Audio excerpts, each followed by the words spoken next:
For most of human history, the dead were left where they fell. No graves, no markers, no promise that anyone would remember. Then, somewhere in deep prehistory, something changed. A body was moved, a hollow was chosen, earth was placed by human hands, and with that small, almost invisible act, humanity crossed a line it would never uncross. Because the first grave was never just about death, it was about memory, fear, love, and the moment the living decided the dead still mattered. Before we go deeper, take a moment to like the video, subscribe to the channel, and share this video if these ancient mysteries are exactly what you love exploring. The body lies where it fell, half turned toward the last light of a fading sky, its outline already beginning to soften into the landscape that surrounds it. There is no marker, no covering, no gesture to separate this human form from the ground beneath it. Wind moves over the grasses, insects gather, and somewhere beyond the low hills, a group that once knew this person continues moving, hunting, surviving, without looking back. For most of human history, this is what death looks like. Not a ceremony, not a place, not a memory fixed in earth, but an event that dissolves quickly into the wider rhythms of nature. Long before graves existed, before hand-shaped soil with intention or stones were placed to mark the passing of a life, early humans and their ancestors encountered death as something immediate and physical. A body stopped moving, stopped responding, and in a world where survival depended on constant awareness, it quickly became something else entirely. Flesh cooled, limbs stiffened, the familiar presence turned into an unfamiliar object, and in that transformation, something essential about the human experience was still missing. There was recognition, perhaps even distress, but not yet the structured response we would later call burial. What survives in the archaeological record suggests that for hundreds of thousands of years, death left almost no trace of deliberate human intervention. Bones found scattered across ancient landscapes often bear the marks of scavengers rather than ritual. Teeth marks from predators, gnawing patterns from smaller animals, and the disarticulated arrangement of skeletal remains all point toward exposure rather than care. In many sites, it is difficult to even say whether the bones belong to individuals who died in place or were carried and scattered by forces beyond human control.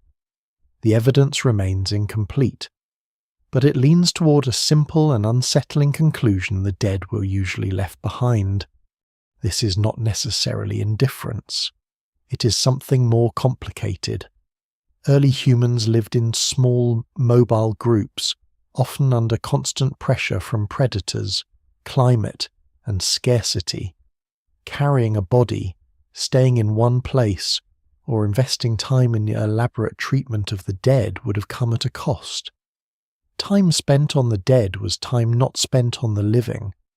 And yet, even in these harsh conditions, there are faint hints that something deeper was already beginning to take shape.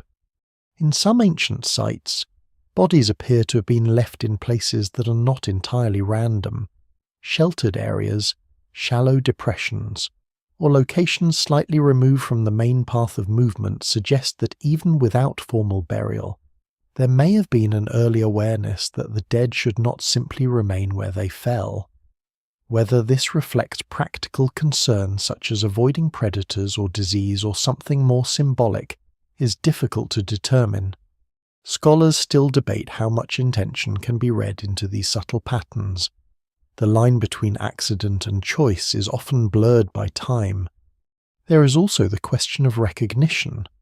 To leave a body behind, a group must first understand that the individual is gone in a way that cannot be reversed. This seems obvious now, but it may not have been so clear in the distant past. Some primates today show signs of confusion when confronted with death, lingering near lifeless companions, touching, waiting, as if expecting movement to return. It is possible that early humans experienced something similar, a period of hesitation, of uncertainty before the final decision to move on. Over time, however, that hesitation may have begun to change, not disappear, but deepen. Instead of confusion alone, there may have been the earliest forms of grief, of attachment that extended beyond the moment of death. These are not emotions that fossilize easily. They leave no direct imprint in bone or soil, but they can sometimes be inferred from what people do, or choose not to do, with the bodies of those who have died. One of the most telling absences in the early record is structure. There are no consistent burial positions, no repeated patterns of placement, no associated objects that might suggest ritual meaning. This lack of structure is itself a kind of evidence. It suggests that whatever emotional responses existed, they had not yet crystallized into shared practices. Each death may have been handled differently, shaped by circumstance rather than tradition. The landscape, too, played a role. In open plains, bodies would have been quickly exposed to scavengers and weather. In forested areas, decomposition might proceed more slowly, hidden beneath layers of vegetation. In colder climates, freezing could preserve remains for longer periods, creating a different kind of encounter with the dead. These environmental differences would have influenced how early humans experienced death, and perhaps how they began to think about it. There is a particular tension in this period between familiarity and distance.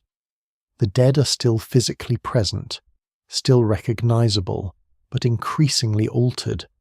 This transformation happens in stages, each one pushing the body further away from the living. The smell changes, the appearance changes, the sense of personhood fades, and with each stage, the question becomes more urgent: what should be done? At this point in human history, the answer is often nothing, or rather, nothing that leaves a clear trace.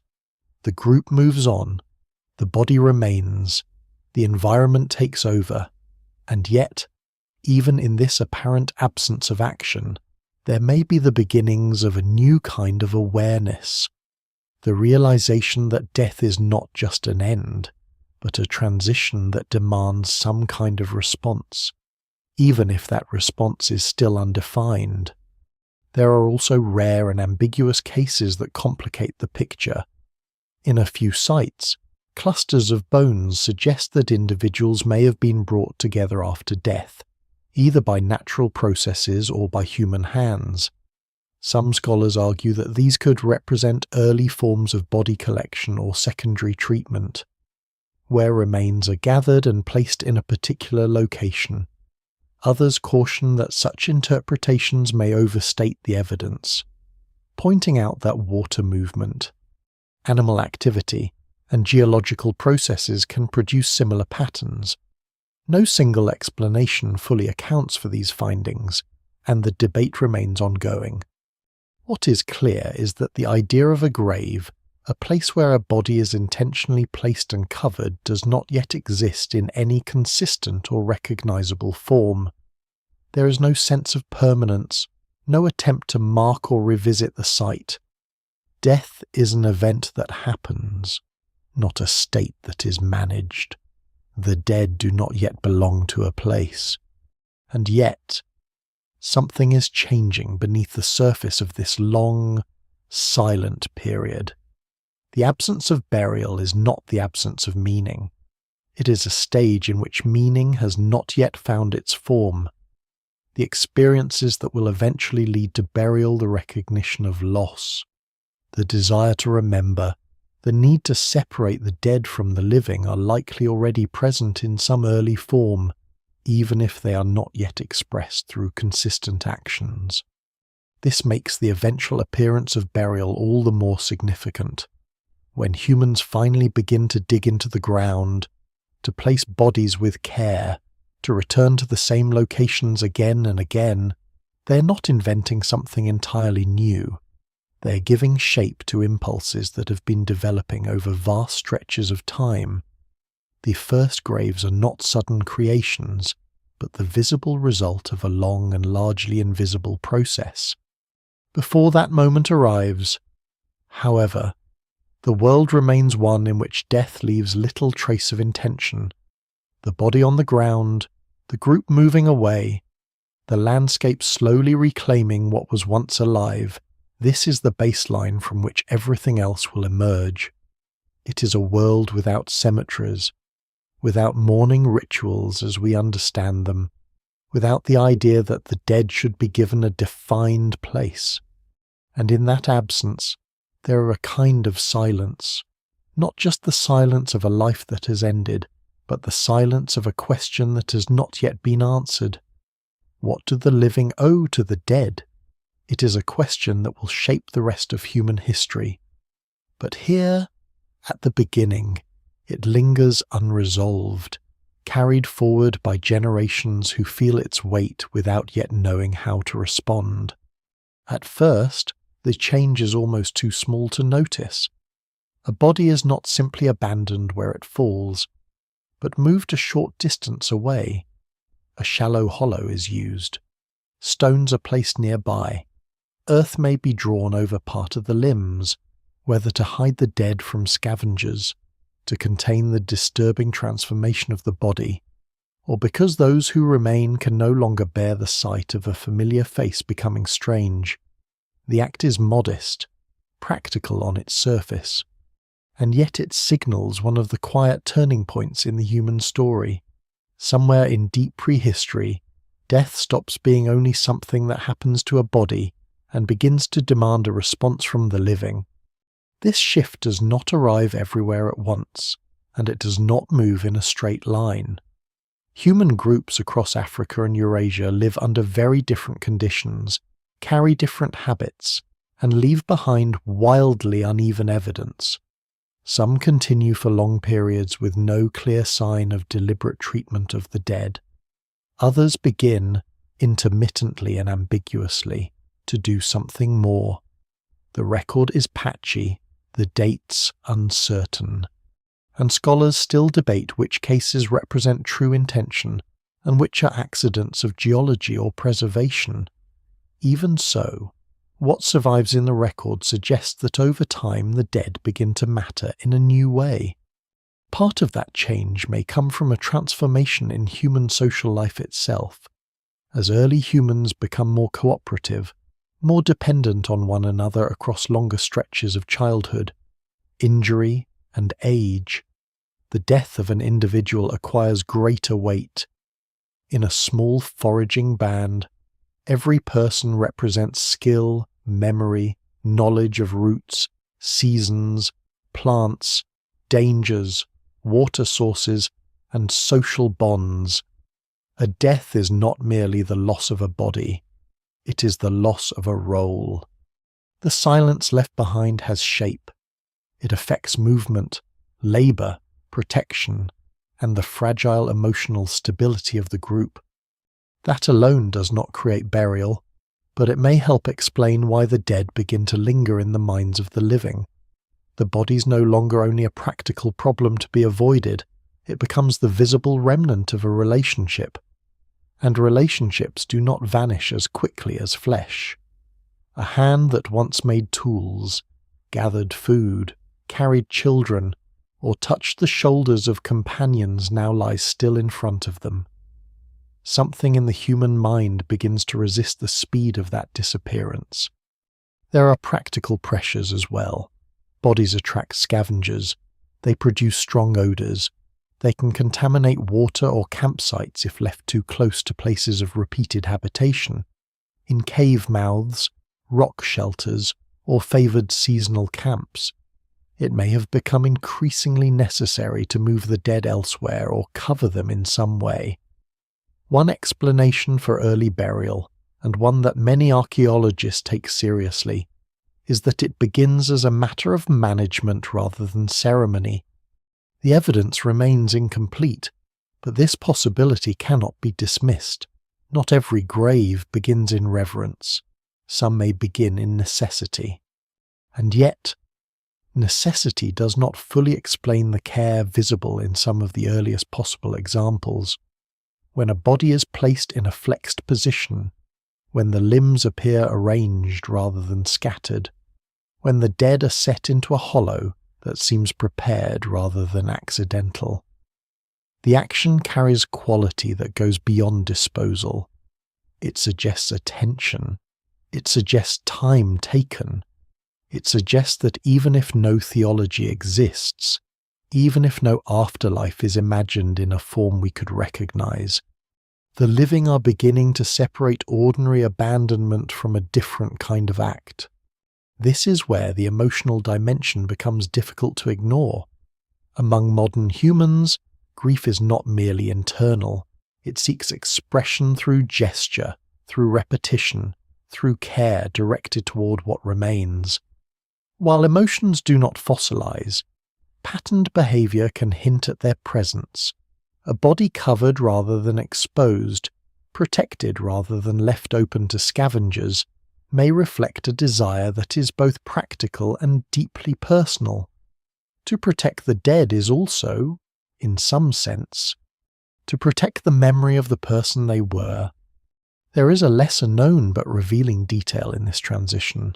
Some of the earlier signs of bodily treatment may involve incomplete burial or partial covering rather than fully dug graves.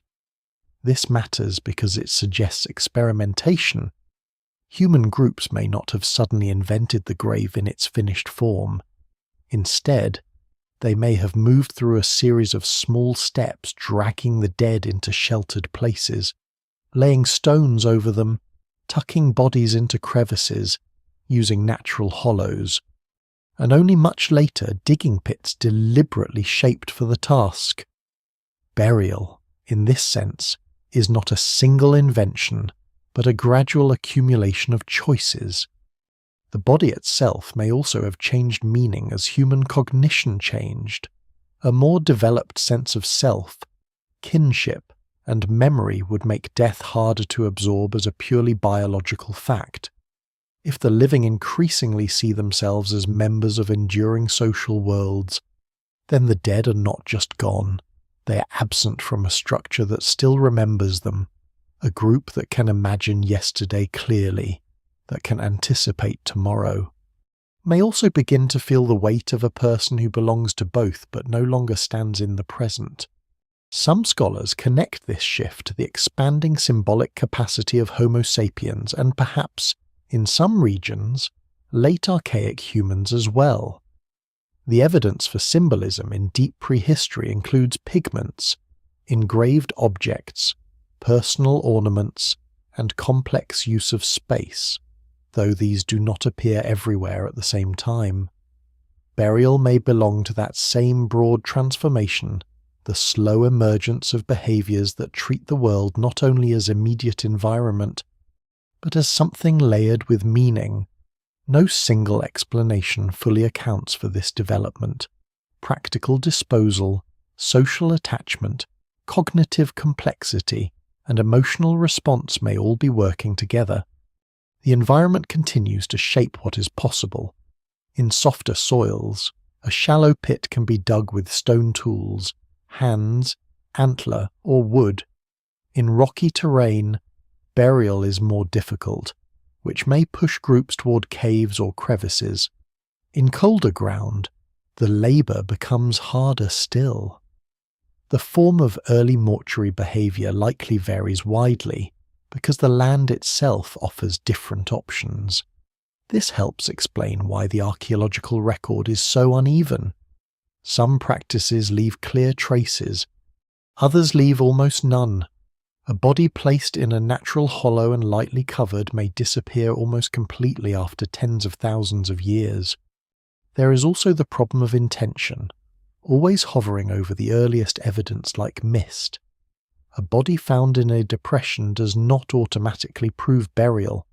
Sediment can accumulate naturally. Limbs can shift after death. Caves can collapse and create the illusion of placement. Archaeologists must work patiently through posture, sediment layers, bone articulation, and surrounding context to decide whether human hands were involved. The standard is demanding because the stakes are large. To identify a true burial is to identify a moment when human thought may have crossed into unfamiliar territory. That is why the early transition matters so much. It is not simply about where bodies end up. It is about the beginning of intentionality toward death. Once the living act with purpose in relation to the dead, the relationship between body, memory, and place begins to change. The dead are no longer left entirely to the landscape. They become, however faintly at first, part of a human decision. It is possible that this decision carries conflicting impulses. Affection may be one, fear may be another. A decomposing body is unsettling even now, and in a prehistoric world it may have carried not only practical danger, but a powerful sense of disturbance. A person who was animate and social becomes still, rigid, and then altered. Covering the body may protect it, but it may also protect the living from it. The earliest burial practices may contain both tenderness and unease in the same motion. This ambiguity is important because modern ideas about burial often assume dignity, reverence, and spiritual belief. In deep prehistory, the motivations may be less orderly. A group may cover a body because they grieve. They may do so because they fear scavengers. They may do so because the smell is intolerable. They may do so because children in the group should not keep seeing the dead. They may do so because the place matters and cannot simply be abandoned. What survives in the record suggests that meaning and practicality are already intertwined from the beginning. Still, even the smallest act of deliberate treatment changes the story. To move the dead is to acknowledge that death alters the space around the living. To cover the body is to intervene in what would otherwise be a natural process. To place someone rather than simply leave them is to create, however briefly, a boundary between indifference and care. That boundary may be thin at first, almost invisible, but once it appears, it does not vanish. It widens across generations. The first humans who begin to treat the dead differently do not know they are starting a tradition that will one day produce cemeteries, tombs, ancestor cults, funeral rites, mourning clothes, grave monuments, and vast cities of stone built for the dead. They are doing something smaller and stranger. They are responding to a body in a way that says this person cannot simply be left to disappear without us doing something. The act may be awkward, improvised, and rare. It may not even be recognized as a custom by those who perform it, but it marks the beginning of a new kind of human obligation. The grave has not fully appeared yet. Its edges are still uncertain, but the dead have begun, at last, to matter not only in memory, but in action. The first clear traces are easy to miss because they do not look like monuments. There are no carved chambers, no standing stones, no rows of marked graves stretching across a hillside. Instead, there is a hollow in ancient sediment, a body laid in a posture that seems too deliberate to be accidental, a cluster of bones still articulated after tens of thousands of years, a faint difference in the soil where someone once disturbed the ground and then closed it again. The earliest evidence for deliberate burial arrives not as spectacle, but as a whisper in the earth. And even now, with all the tools of modern archaeology, it remains one of the most contested whispers in human history. To understand why, it helps to see how little the past owes us in the way of clarity. A burial can be destroyed by roots, water, scavengers, erosion, cave collapse, trampling, later human occupation, or the slow chemistry of the soil itself. The older the site, the worse the odds become. Bone dissolves, sediment shifts. A body carefully placed can end up looking chaotic. A body deposited by accident can, under the right conditions, appear strangely intentional. This is why the earliest possible burials sit at the centre of such persistent argument. Archaeologists are not only asking what happened, they are asking how much certainty the ground can really provide. Some of the most famous disputed cases come from the deep Middle Pleistocene, long before Homo sapiens becomes the dominant human species across the globe. At sites such as Cima de los Huesos in Spain, the accumulation of human remains has provoked decades of debate. More than 24 individuals are represented there, deep within a cave system, in a location that is difficult to explain simply as an ordinary living space. Some researchers have suggested that bodies may have been intentionally deposited, making the site a very early mortuary place. Others argue that natural processes, accidents, or repeated falls could account for the accumulation. The evidence remains incomplete, and no single explanation fully accounts for every detail. What the site does show, unmistakably, is how early the question begins to emerge. Were ancient humans already doing something deliberate with their dead hundreds of thousands of years ago? Or are we seeing pattern where none was intended? This uncertainty hangs over many early finds. A skeleton in a cave depression may appear to have been buried, but the depression may have formed naturally. Bones in a flexed posture may suggest that a body was placed carefully, yet ligaments and confined spaces can sometimes create similar arrangements without human planning. Sediment surrounding a skeleton may look like a filled grave cut, though cave deposits are notoriously complex and can mimic human disturbance.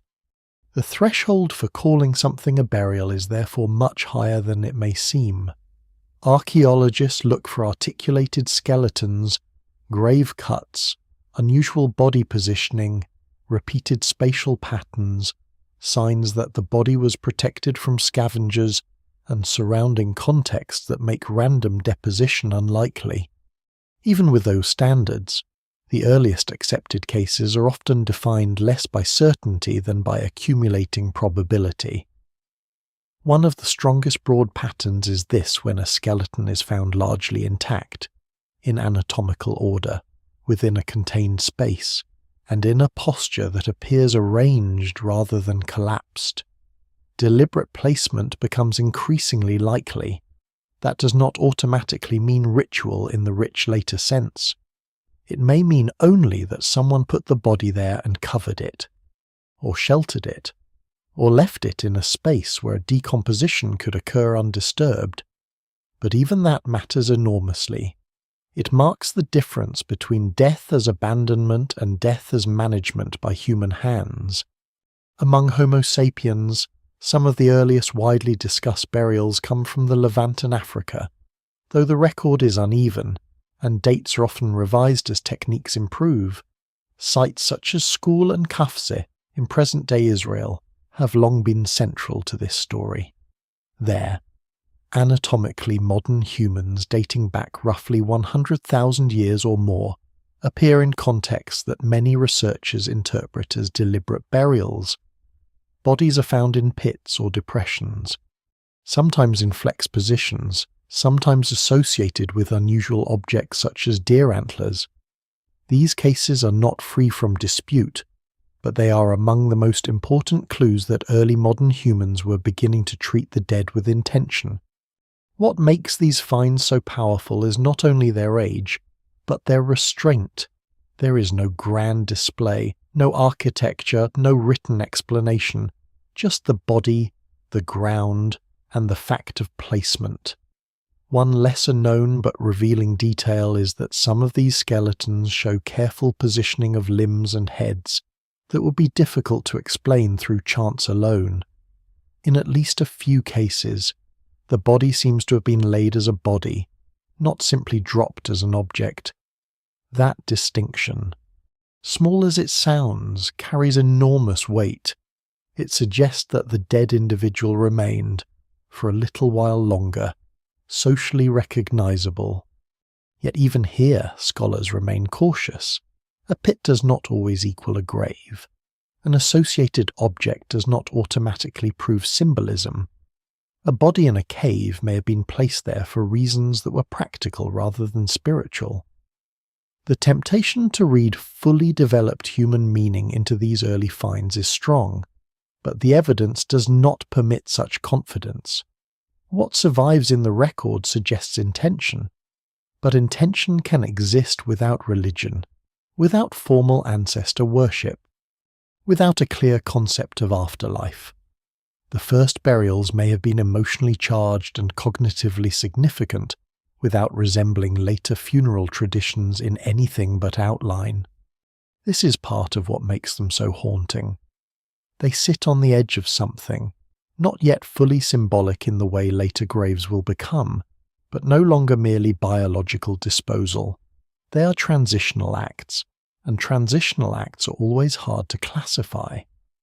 Modern categories ritual, practical, symbolic, emotional tend to separate motives that in real human behavior often overlap. A group can dig a pit because it is useful and because it feels right. They can place the dead carefully because of affection and because of fear. They can include an object without believing that it means something in a systematic religious sense. Early burial may be born in this overlap, where feeling and function have not yet divided into neat explanations. The Levantine burials are especially striking because they emerge in a region that sits between continents, climates, and human populations.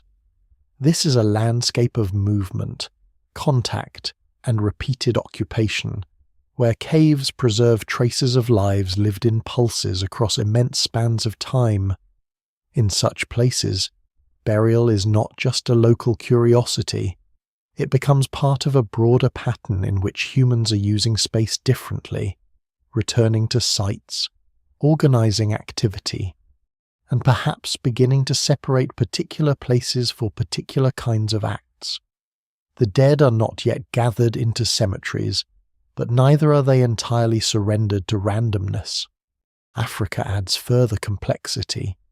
Anatomically, modern humans originate there, but the burial record from very early periods is sparse, in part because preservation conditions are often poor and many ancient landscapes remain understudied.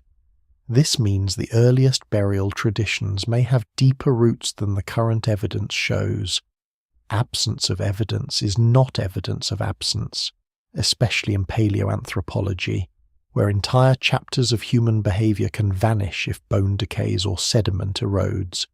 Scholars still debate whether the earliest deliberate burials first emerge in Africa, the Levant, or in multiple regions independently as similar cognitive and social pressures begin to produce similar responses. There is also a methodological caution here that matters.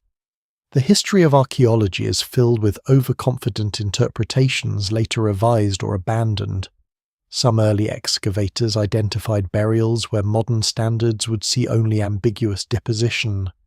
Others missed subtle signs of intentional burial because excavation methods were too crude to preserve sedimentary detail. As a result, the story keeps changing. New dating techniques refine timelines. Micromorphology reveals grave cuts invisible to the naked eye. Reanalysis of old collections overturns accepted narratives. The first burial is not a fixed discovery waiting neatly in the ground. It is an argument continually sharpened by better evidence. Still, amid that uncertainty, a few facts stand firm.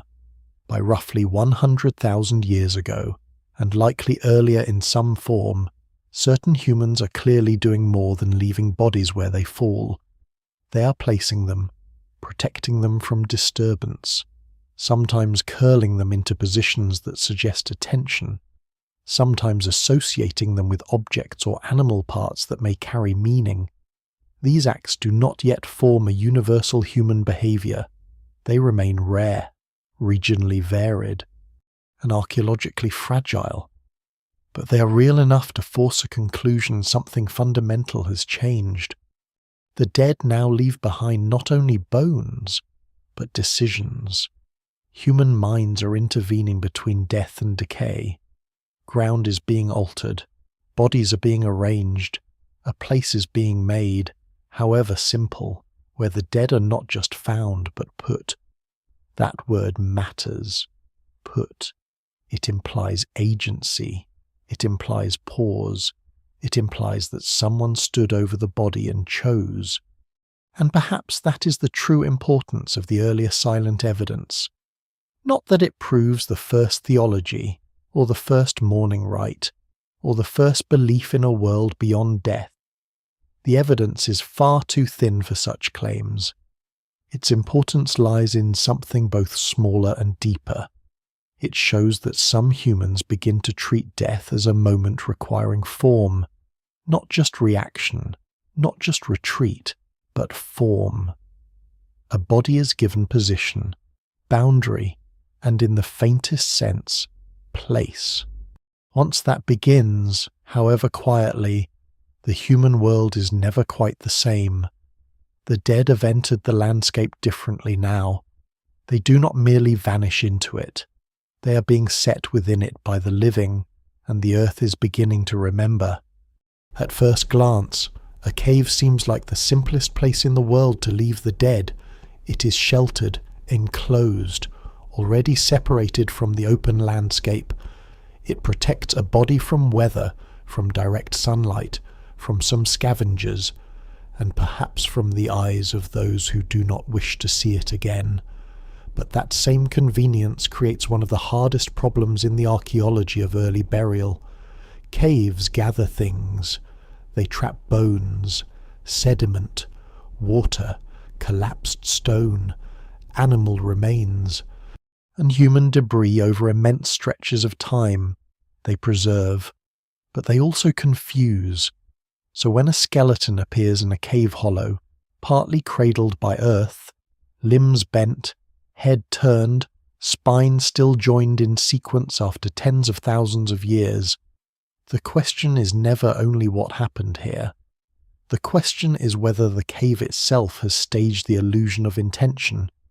This is why the first recognizable burial spaces so often remain contested.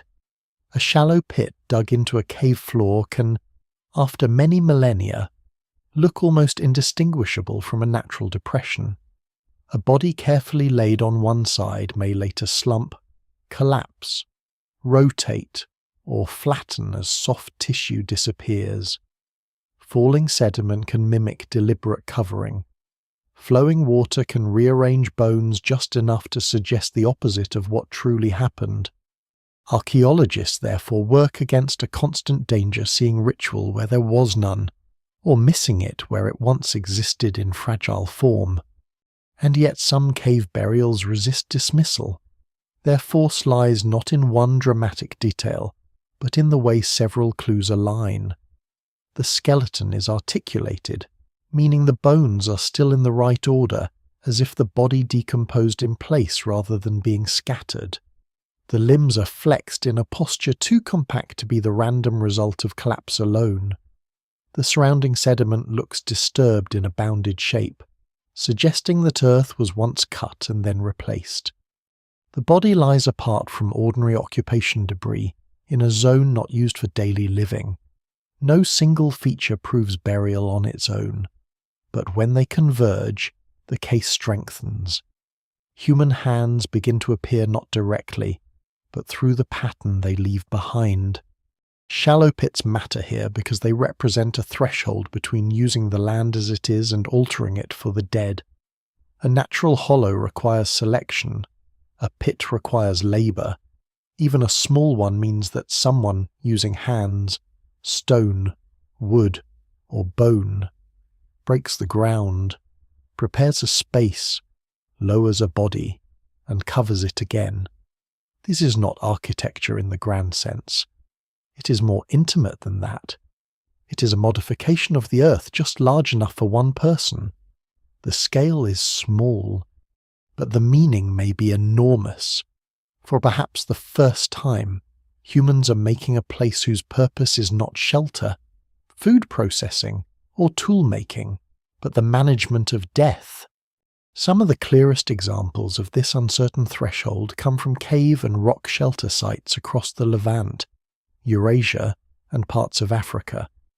These are places repeatedly visited over long spans of time, often because they offer stable shelter, strategic views, reliable temperatures, or proximity to game and water. They are also places where the living and the dead can exist in unsettling proximity. A burial placed at the edge of a habitation area, or beneath a floor later used again, suggests a relationship more complicated than simple disposal. The dead are not always hidden far away. Sometimes they remain close, underfoot or nearby, part of a landscape that people continue to occupy. This closeness creates a new dimension of intention. To place a body in a cave used by the living is not only to deal with decomposition, it is to define a boundary within shared space. One corner is for sleeping, one for working, one for fire, one for refuse, and perhaps now one for the dead. The emergence of such differentiation hints at a growing conceptual order in human life. Spaces are becoming specialized. Activities are no longer everywhere at once. And when the dead acquire a designated location, even a crude one, they enter that order as a category of their own. There is a lesser known but important detail in many early cave burials: the use of body posture. Flexed burials, in which knees are drawn up toward the chest, appear repeatedly in prehistoric contexts. Sometimes this may reflect practical constraints. A compact body fits more easily in a small pit. In other cases, the posture may echo sleeping positions, resting poses, or long habits of bodily arrangement in daily life. Scholars still debate how much symbolism should be read into such positions. Some see fetal-like arrangements and infer ideas of return or rebirth. Others caution that such interpretations are too speculative. The evidence remains incomplete. What can be said is simpler and stronger the body is often arranged. It is not left to fall as it may. That act of arrangement is itself a form of care or control. Caves also preserve subtler clues that open a window into intention. Microscopic study of sediments can sometimes reveal whether soil was dug and backfilled. Disturbances in layering, tiny fragments of displaced material, and differences in compaction may indicate that a pit once existed, even when no visible outline remains. In some cases, stones placed around or over a body appear too patterned to be accidental, though here again caution is necessary. Caves shed rocks naturally. What matters is repetition, placement, and context. A stone by itself means little. Stones framing a body, pressing near the skull, or repeatedly appearing in similar arrangements begin to suggest design. Then there is the question of why caves become so important in the first place. One answer is preservation. Bodies placed in caves are simply more likely to survive in some recognizably intact form than bodies left in open ground. This may distort the story, making caves seem more central than they were in life. But another answer may be psychological. Caves are already liminal spaces. They're neither fully open nor fully enclosed. Neither the ordinary world of daylight nor the sealed darkness of complete absence. They echo, they narrow, they swallow light. Even without formal religion, such spaces may have felt appropriate for the dead in ways open landscapes did not. What survives in the record suggests that humans repeatedly chose cave interiors and shelter margins as places where the transition from life to death could be managed. Still, no matter how suggestive these patterns become, Archaeologists must hold on to doubt. A body may end up in a cave because someone fell into a shaft, because floodwater carried remains inward, because carnivores dragged a carcass to a den, or because roof collapse sealed a once open area in misleading ways. Some of the most famous debated finds have turned on exactly these possibilities. One generation sees burial, the next points to taphonomy. The science of what happens to remains after death, and the certainty begins to weaken. Then new methods, new dating, or reanalysis restore some confidence again. The argument never disappears entirely because the evidence lives so close to ambiguity. That ambiguity, however, is not failure. It tells us something real about how burial likely begins, not as a rigid institution with universally recognized rules, but as a series of imperfect acts carried out in varied circumstances. Some bodies are tucked into natural hollows. Some are placed in shallow scraped pits. Some are sheltered but not fully covered. Some may reflect tenderness. Others may reflect expedience. The important change is not uniformity. It is deliberation. Once a body is placed in a chosen position inside a chosen space, a new relationship between humans and the dead takes form. The dead are no longer simply those who have ceased living. They become those who've been handled in a particular way. They belong to a category shaped by action. A pit dug for a body, however shallow, creates a kind of sentence in earth. It says that something was done here because a death had occurred. The ground itself becomes evidence of human thought. This may also be the first moment when the dead begin to anchor memory to place. A body left on the open landscape vanishes quickly into weather, animals, and time. A body placed in a cave, recess, or shallow pit remains, at least in principle, locatable. Even without markers, those who placed it may remember where it lies. They may avoid the spot, revisit it, or simply carry the knowledge that someone remains there. Scholars still debate how often prehistoric people return to graves. But the possibility matters. Burial allows memory to attach to location in a durable way. The dead are no longer nowhere. They are somewhere. And somewhere is the beginning of everything that follows. Once the dead can be placed, spaces can be chosen. Once spaces can be chosen, they can be repeated. Once repeated, they can acquire tradition. In that sense, the shallow pits and cave hollows of early prehistory are not merely crude precursors to later burial. They are the first experiments in turning death into place. They remain quiet, these early signs. No monuments announce them. No inscriptions explain them. A little disturbed sediment, a body lying too carefully in too contained a space, a cave corner that once held more than sleep and firelight. But from such modest beginnings comes one of the most profound human habits ever formed, the refusal to let the dead simply disappear into the landscape without leaving behind a place shaped by the living. Long before history gives them a name, before the word Neanderthal becomes shorthand for brute force or mistaken extinction, they are already living with a sophistication that the old caricatures never deserved. They move through Ice Age Europe and Western Asia with deep knowledge of difficult land. They know how to hunt large animals at close range, how to work stone with precision, how to survive cold seasons that would strip unprepared humans down to nothing. They care for injured group members who live on with crippling conditions long after they would have been unable to survive alone.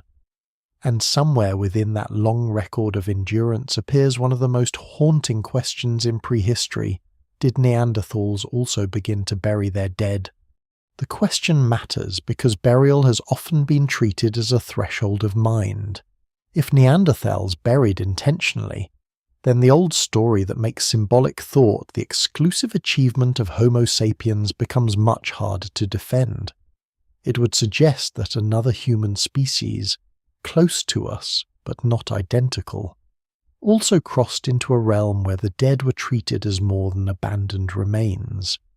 That does not mean Neanderthals thought exactly as later humans did. It does mean that the roots of mortuary behaviour may run deeper in the human family than once assumed. Some of the best-known evidence comes from caves in Europe and the Near East, where Neanderthal skeletons have been found in positions and contexts that seem, at least in some cases, deliberately arranged. La Chapelle-aux-Saints in France is one of the classic sites. Excavators early in the 20th century described an adult Neanderthal placed in what they interpreted as a grave pit. For decades, the find was cited as proof that Neanderthals buried their dead later. As archaeology became more rigorous, that confidence weakened. Critics argued that the depression could have been natural, that the excavation methods were too crude by modern standards, and that early enthusiasm may have outrun the evidence. Then renewed study suggested that at least some aspects of the original interpretation may have been sound after all. The argument has never entirely settled. That is often the pattern with Neanderthal burials' strong suggestion, sharp skepticism, then partial rehabilitation under better analysis. Other sites complicate the picture in similar ways. At Shanidar Cave in present-day Iraq, several Neanderthal individuals were found over decades of excavation.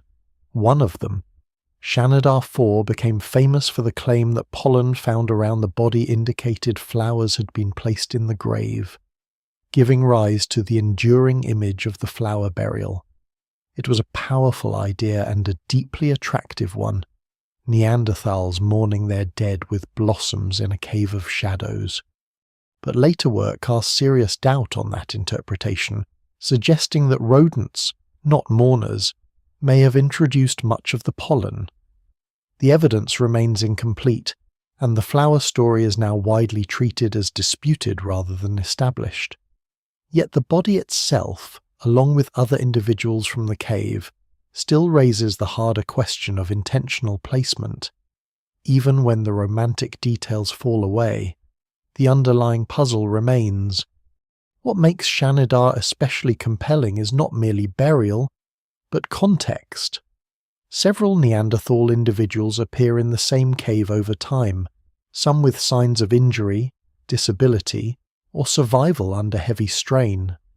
One man lives long after severe trauma, including injuries that may have affected his arm, leg, hearing, and sight. His survival strongly suggests long-term care by others. This does not prove burial. But it changes the emotional and social backdrop against which burial must be understood.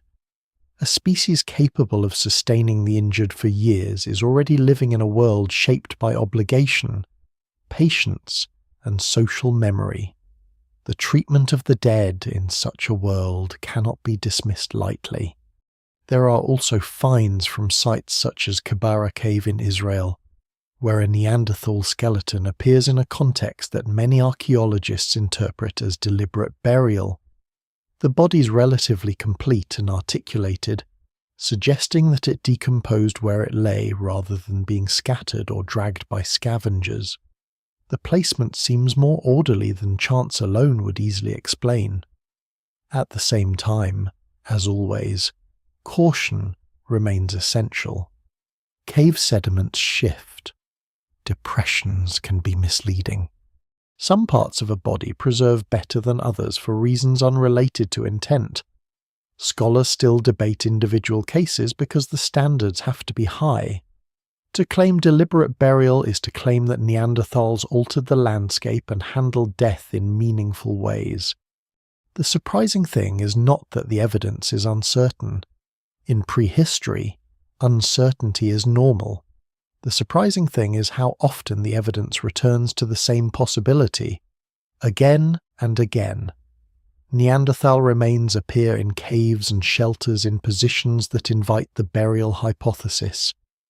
A body lies in a depression. Another appears unusually intact.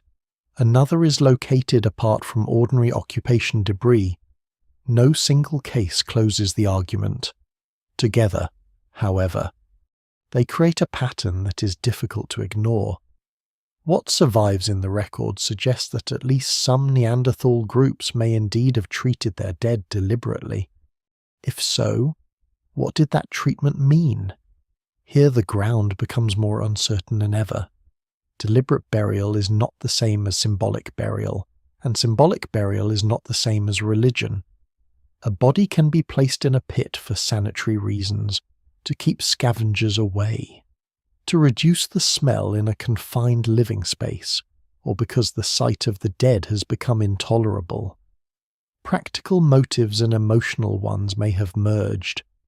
No single explanation fully accounts for the evidence, but the distinction between practical and meaningful may be less sharp than it appears. A group that cares enough to move, position, and perhaps cover a body is already behaving in a way shaped by more than instinctive abandonment. Neanderthals, after all, are not creatures of pure immediate reaction. Their world requires planning, cooperation, and technical skill. They select raw materials, anticipate seasonal movement, organize hunts, use fire repeatedly, and adapt to environments of extreme difficulty. Increasing evidence also suggests they may have used pigments, personal ornaments in some contexts, and possibly engravings or other marks of symbolic activity, though many of these claims remain debated.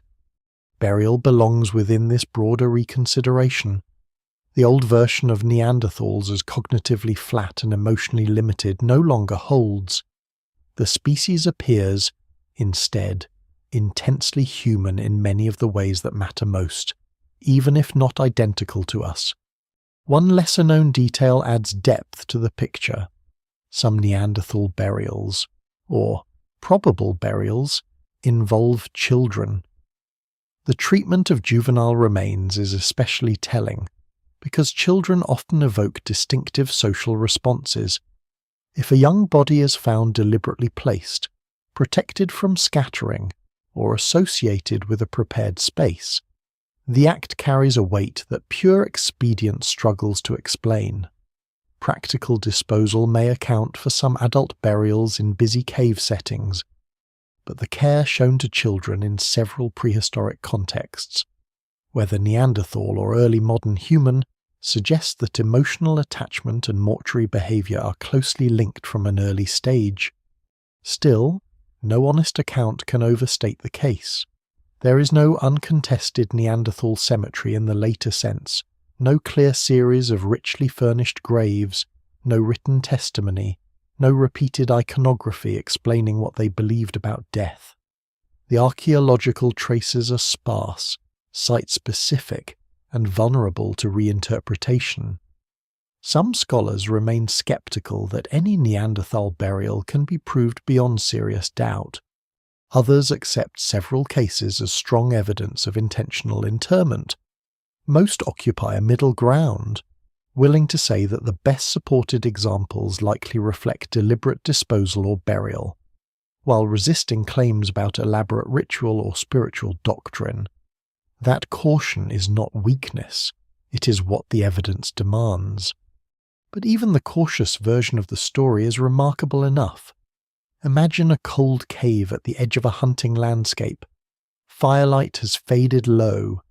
The air holds the mineral stillness of stone. A body lies nearby, no longer part of the movement and sound that once defined it. Someone lifts the shoulders. Someone else steadies the legs. A hollow has been scraped in the earth, or a natural depression chosen. The body is lowered into place, perhaps curled slightly, perhaps laid on its back or side. Sediment is pulled over it, or stones gathered, or the cave floor levelled around it. No words survive, no certainty survives. only the faint archaeological residue of a decision this one will not be left in the open. That decision may be one of the most important clues we have to Neanderthal interior life. It suggests not only intelligence, but a threshold of relation to death itself. To bury the dead is to refuse complete surrender to indifference. It is to interrupt nature's immediate claim, even briefly. It is to say, in action, if not in language, that this body still belongs to a social world for one last moment. And if Neanderthals did this, even occasionally, then burial is not the sudden invention of our species alone. It is part of a deeper human inheritance, rooted in lineages that share with us not only anatomy and technology, but the growing burden of memory. The dead begin to matter before modern humanity stands fully alone. Another kind of human, moving through glacial valleys and dark cave mouths, may already understand that a body should sometimes be given a place. That possibility changes the story. The first graves no longer belong solely to Homo sapiens rising into symbolic brilliance. They belong to a wider, older, more entangled human past, where different kinds of people face the same silence and begin, each in their own uncertain way, to answer it. Some of the most affecting burials in the prehistoric record are also the smallest. Not the graves of hunters, elders, or visibly important adults, but of children who had barely begun to live.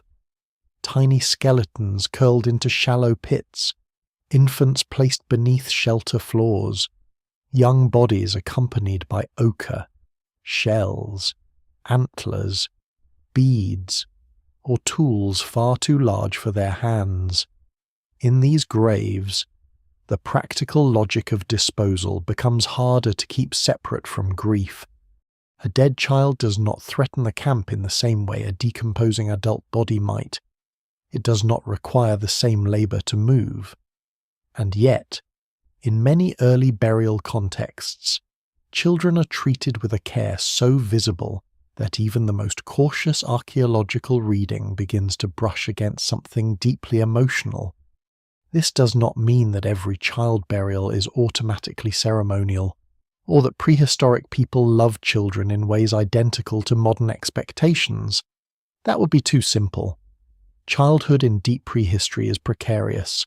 Mortality is high. Illness, malnutrition, injury, and infection claim many lives early. A small foraging group cannot survive by sentiment alone.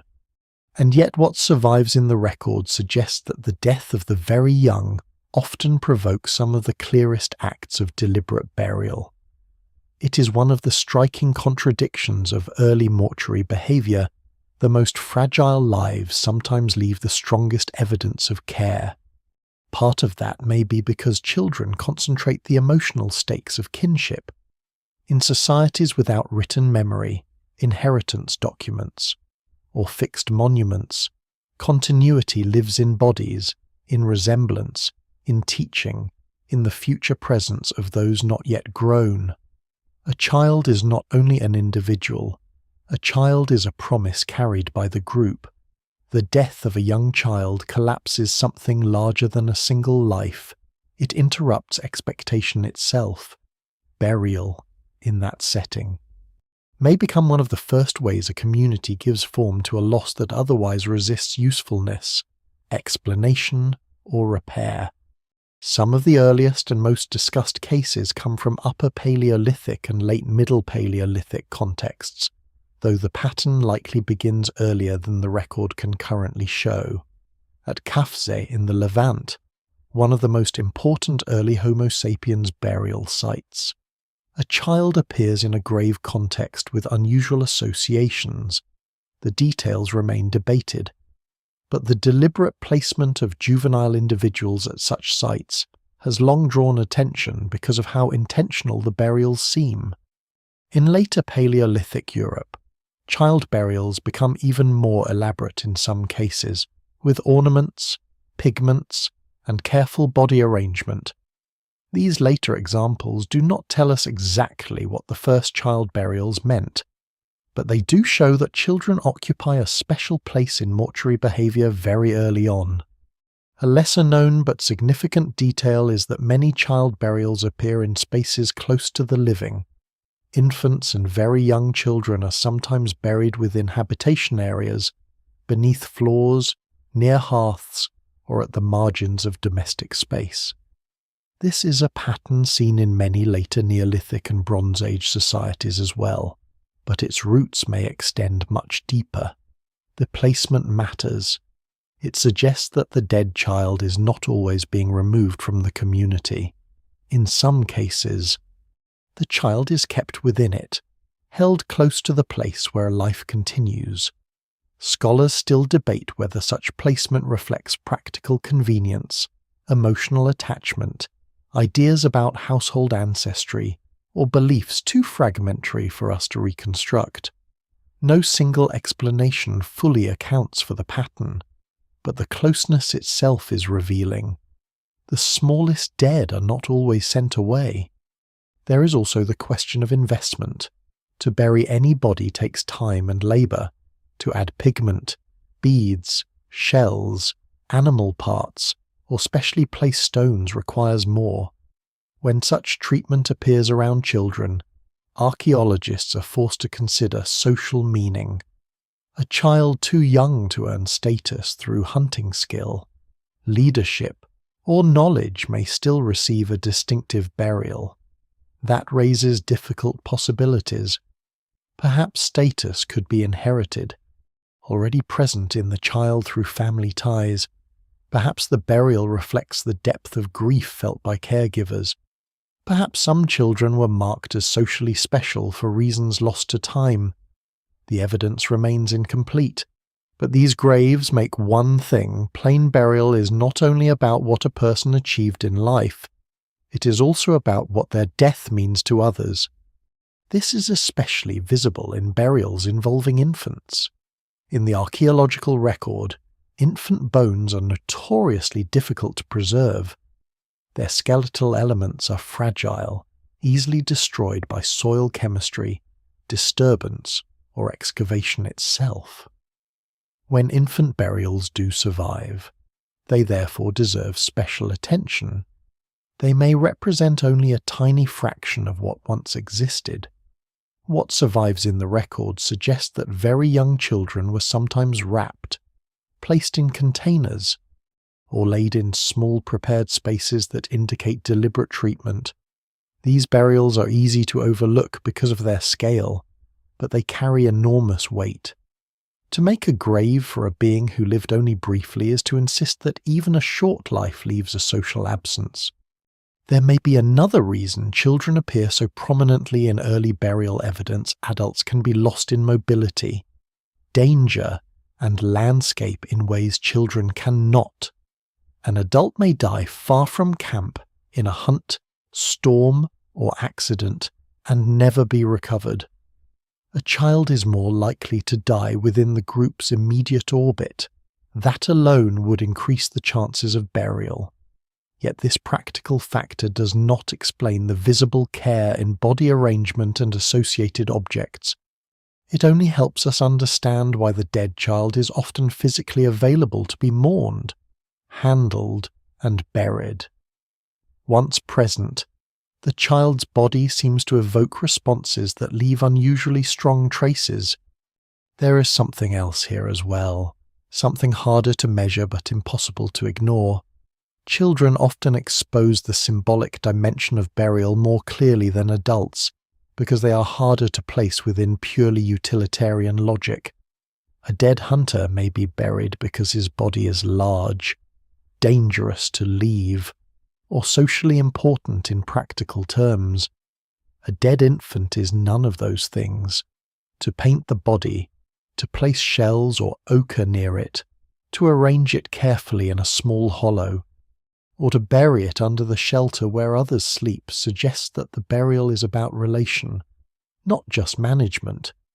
The body is being handled as if it still matters beyond its material presence. This does not require a fully developed doctrine of the soul. It does not require belief in heaven, ancestors, or rebirth in any formalized sense.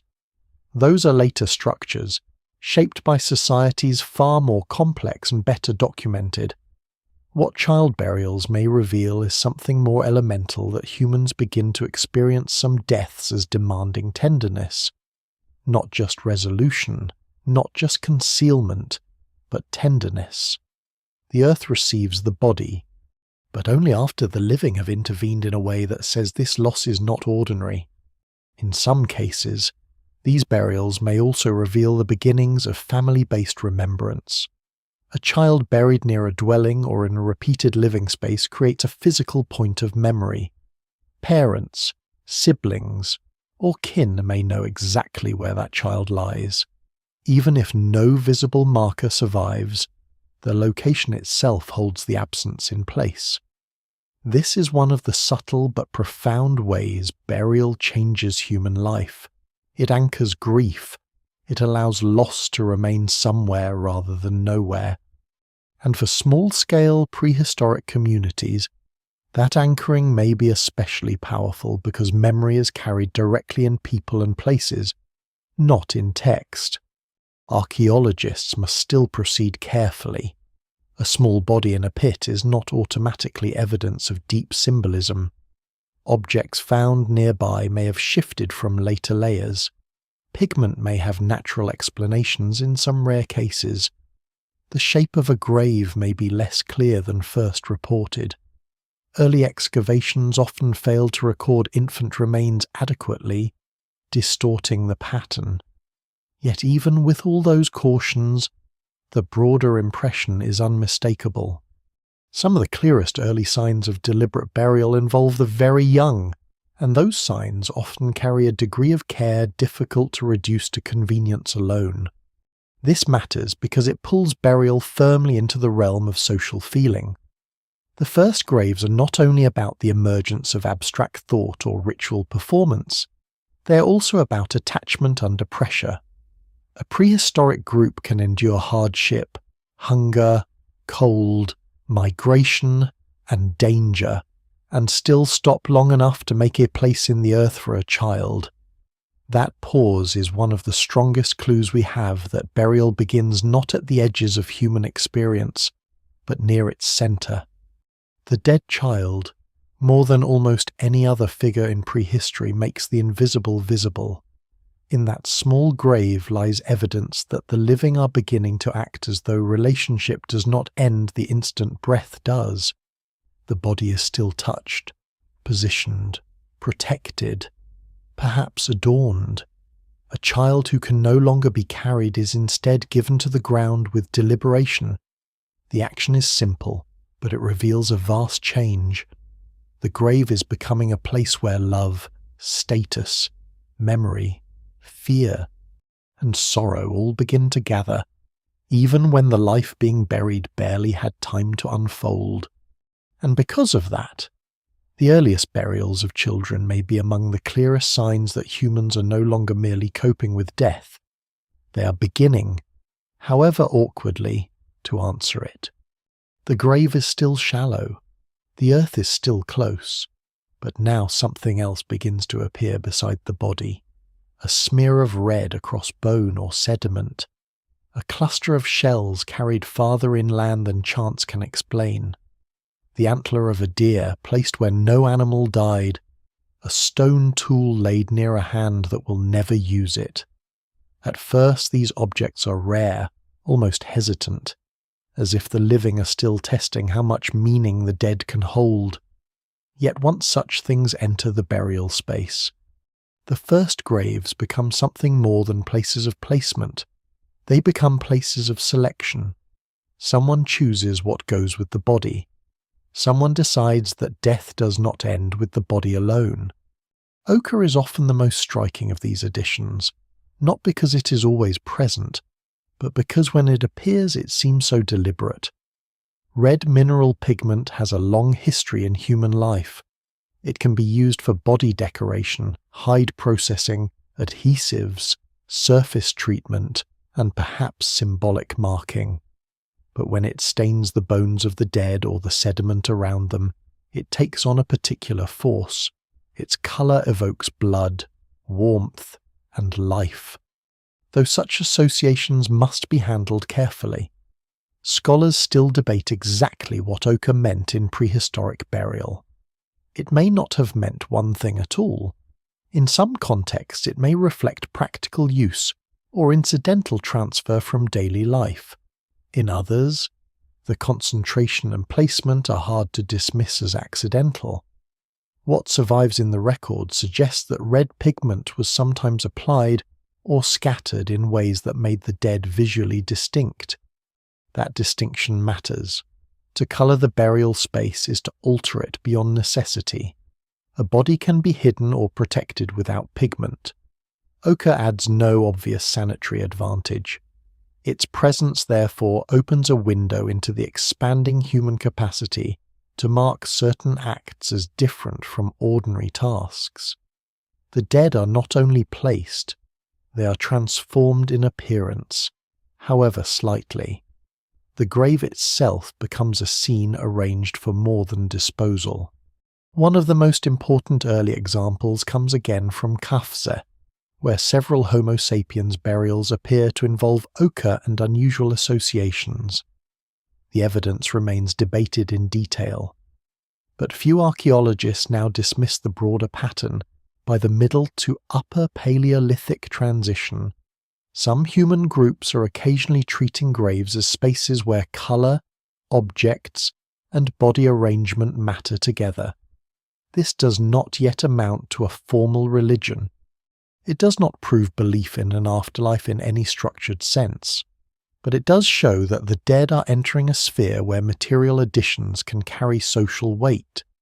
Ochre is only one part of that story. Grave goods, even in their earliest and simplest form, are just as revealing. A tool placed with a body may seem straightforward to modern eyes, tempting people to imagine that the dead are being equipped for another world. Sometimes that may indeed be the most likely interpretation in later prehistoric societies, but in the earliest graves, certainty is impossible. The object may have belonged to the deceased in life. It may represent status, memory, kinship, or the act of giving something up in response to loss. It may be an offering in a sense far older and less systematic than later theology, or it may, in some cases, have ended up there through mundane activity near the grave. No single explanation fully accounts for every object found beside the dead. Yet context matters. When objects are unusual, carefully placed, or repeated across burials, the practical explanations begin to thin. Deer antlers placed with a child, marine shells found far from their coast of origin, ornaments arranged near the skull or chest, polished bones, beads, worked ivory, or carefully selected stones all suggest that the burial is being curated. The dead person is not merely deposited. The grave is composed. There is a lesser known but important detail in early grave goods. Many are not valuable in the economic sense. Prehistoric people do not bury only rare or useful items. Sometimes they bury things that seem meaningful precisely because they are personal, visually distinctive, or difficult to classify. This weakens the idea that grave goods are always about wealth or rank. In many early contexts, the object appears chosen not because it is materially costly, but because it belongs in relation to this death. That relation may be impossible to decode now, but its existence is visible in the act of placement. The role of shells is especially intriguing. In numerous prehistoric sites, shells appear as ornaments, beads, or grave accompaniments. They may come from distant coasts, carried inland through movement or exchange. Their smoothness, shine, and sound make them visually and tactilely unlike most stone tools or bone fragments. To place shells with the dead may therefore reflect aesthetic choice, social identity, or symbolic value. Some scholars connect such objects to personal adornment in life. suggesting that bodies were buried wearing items that expressed belonging. Others see them as gifts made specifically for burial. The evidence remains incomplete, but either interpretation reveals something significant: the dead body is still being treated as socially meaningful. Tools add another layer of ambiguity. A blade, point, scraper, or hammerstone in a grave can be read many ways. Was it meant for use beyond death, or was it part of the person's identity in life? Did burying it remove the object from circulation as an act of sacrifice, preventing others from using what belonged to the dead? Or was it simply placed there because it had been in the person's clothing or at their side when they died? Archaeologists must weigh these possibilities carefully. One object alone proves little, but when tools appear in settings with clear body placement, pigment, ornaments, or repeated practices, the grave begins to look less like an accident of deposition and more like an event shaped by ideas. Children again complicate and enrich the story. When adults are buried with tools or ornaments, status or role can always be invoked as a possible explanation. When very young children receive ochre or grave goods, that logic weakens. A child too young to hunt or make tools can still be buried with symbolic or decorative items. This suggests that objects in graves are not always about achieved status. They may reflect inherited identity, family attachment, or the need of the living to mark the burial as special. Some of the most moving prehistoric graves belong to children buried with remarkable care. Their small bodies accompanied by items that seem to speak less of utility than of relationship. The appearance of offerings also changes the emotional structure of burial. To place an object in a grave is to let it go. It is an act of removal from the world of ordinary use. That alone may matter as much as whatever belief stands behind it.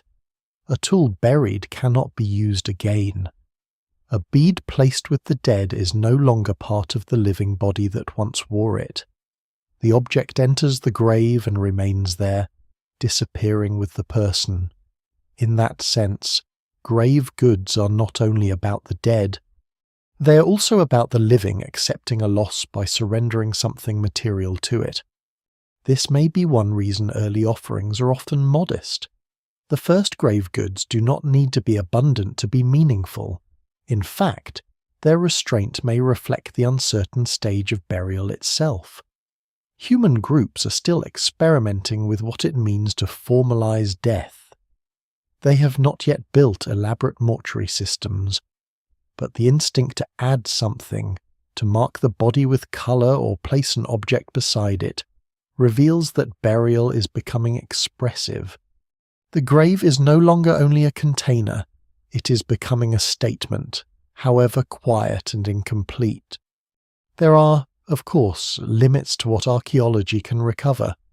Organic offerings such as flowers, woven items, wooden objects, food, hides, or plant bundles often vanish entirely.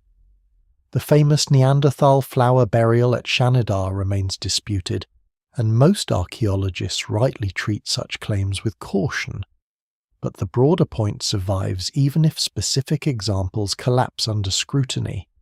The archaeological record is biased towards stone, bone, shell, and mineral pigment. If early humans placed perishable offerings with the dead, many would be invisible to us now. This means the evidence we do have may understate how richly some burials were staged. Even so, caution remains necessary. Not every object in a burial context is a grave good. Sites are messy, layers mix, items can fall in from later occupation, or be shifted by animals and water. Ochre can be used in many tasks unrelated to funerary behavior. Archaeologists therefore ask not only whether objects are present, but where they are, how they are arranged, whether they recur, and whether the surrounding context supports intentional placement. The strongest cases are not built on isolated curiosities, but on patterns. And the pattern?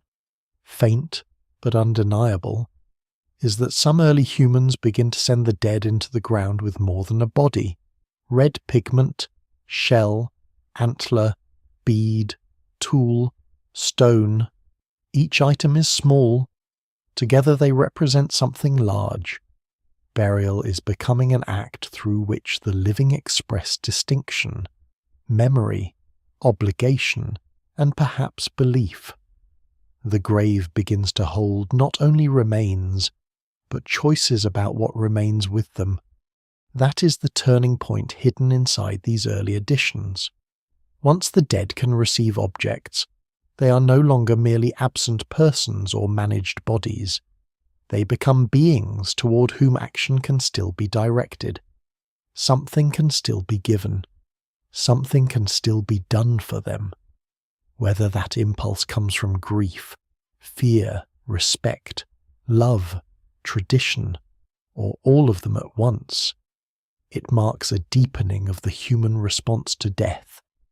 The first time ochre stains a burial, the first time a shell is placed in the earth beside a skull, the first time a tool is surrendered to accompany a still body, the grave becomes more than a place where decomposition is controlled. It becomes a place where meaning is deposited with the dead, and where the living begin, however tentatively, to act as if death has not ended the relationship completely. Once the dead are placed with care, and once objects or pigment begin to appear beside them, burial stops being only a response to death and starts reshaping the lives of the living. This is one of the quiet truths hidden in the earliest graves. A burial is never just about one body. It alters space, memory, movement, and obligation for everyone who remains. A person dies, and the group must decide where that person belongs now. But the moment that decision is made, the landscape itself begins to change. Some ground is no longer ordinary ground. Some places hold the dead. That may be the most important social consequence of early burial. Before graves, death leaves sorrow, absence, perhaps fear, but not necessarily a fixed point in the world. A body abandoned in the open disappears into weather, animals, and time. It ceases to occupy social space with any permanence. Burial interrupts that disappearance. The dead person is now somewhere specific, somewhere chosen, somewhere that can in principle be remembered, even without markers, even without monuments. The grave creates location out of loss. This matters profoundly for small prehistoric communities whose lives depend on movement through familiar terrain. For mobile foragers, places are not abstract coordinates. They are woven from water, shelter, migration routes, plant cycles, good stone, danger, and memory. A grave added to such a world deepens it. A valley is no longer only where game once crossed. A cave is no longer only where winter was endured. A rise above a river is no longer only a camp. It may also be where someone remains beneath the soil. The living begin to move not just through resources but through traces of the dead. Scholars still debate how often early humans revisited graves, or whether many burials were intended to be remembered over long periods. The evidence remains incomplete, and in most cases there are no lasting markers to prove repeated visitation. Yet even if return was rare, burial still changes the social logic of place. It allows memory to anchor physically. One can know, even privately, that someone lies here. That knowledge alone can alter behavior. A camp may be arranged differently. A pathway may bend. A place may be avoided, favored, or spoken of differently. In this sense, burial begins to turn geography into ancestry, even before ancestry exists as a formal system. This may be where the earliest roots of territorial feeling begin to deepen. Human groups, of course, recognize and defend places long before formal burial emerges. But when the dead are placed in the land, territory acquires another layer. It is no longer only where the living hunt, gather, and sleep. It is also where their dead remain. That creates a form of attachment more enduring than immediate utility. A place with buried kin is not equivalent to an empty place with similar resources. It has been altered by relationship. No single explanation fully accounts for the rise of territoriality in human history, but burial may have strengthened one of its most emotional foundations. There is lesser known but revealing pattern in later prehistoric societies that may have much deeper roots. The dead often help organize the living.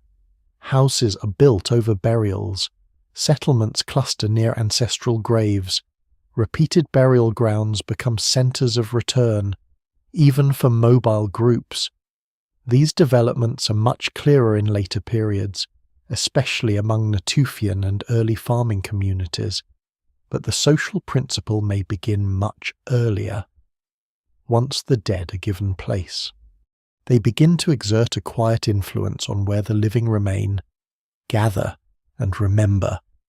The grave becomes not just an endpoint, but an anchor. This also changes time.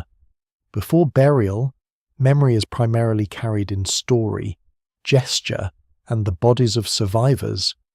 After burial, memory can be tied to a physical location that outlasts immediate recollection, even if the specific identity of the person fades after a few generations. The fact of buried dead can remain. A place becomes old in a new way, not just geologically old, not just seasonally familiar, but socially layered. Human occupation takes on depth. The land begins to accumulate past lives underfoot.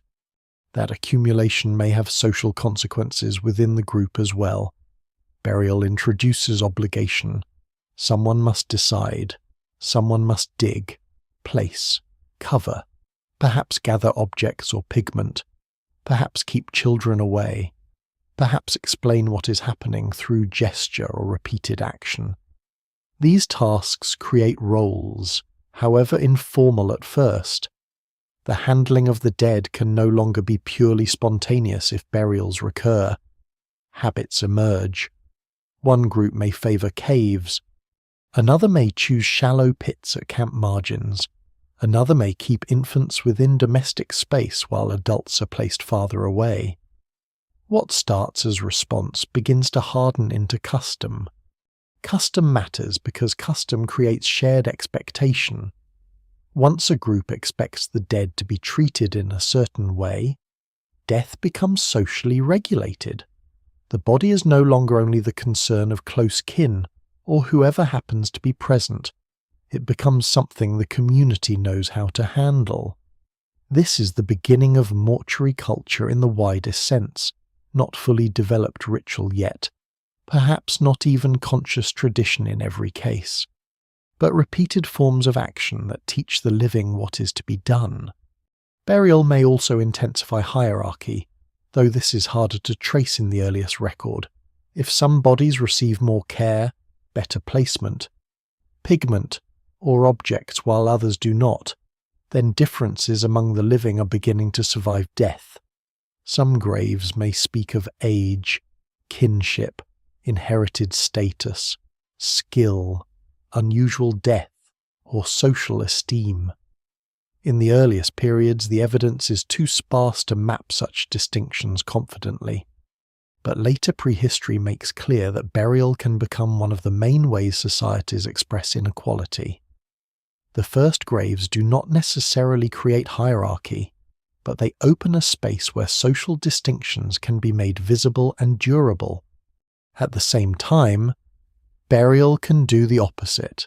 It can reinforce belonging rather than difference. A community that buries its dead in broadly similar ways may be saying, without words, that all members remain part of the group beyond death. This is especially important in small-scale societies where cohesion is fragile and mutual dependence is constant. To bury someone is not only to remove a body. It may also be to acknowledge that the person still occupies a place in collective memory, and that the group remains responsible for managing that transition together. Another possibility, and one archaeologists increasingly consider, is that burial helps communities cope with emotional disruption. The death of a member can threaten social balance, especially in very small groups. There is grief, certainly, but also practical disorientation, conflict over possessions, shifts in labour, and new vulnerabilities. Burial provides structure in the middle of that disruption. It gives the living something to do: dig, carry, place, cover, mark. Even the simplest burial imposes order on a moment that otherwise risks becoming chaos. In that sense, graves may help stabilize the living as much as they honor the dead. This social function becomes more visible when burial occurs repeatedly in the same broad area. Once more than one grave exists, a pattern begins. A place of one dead person can still be accidental in some sense.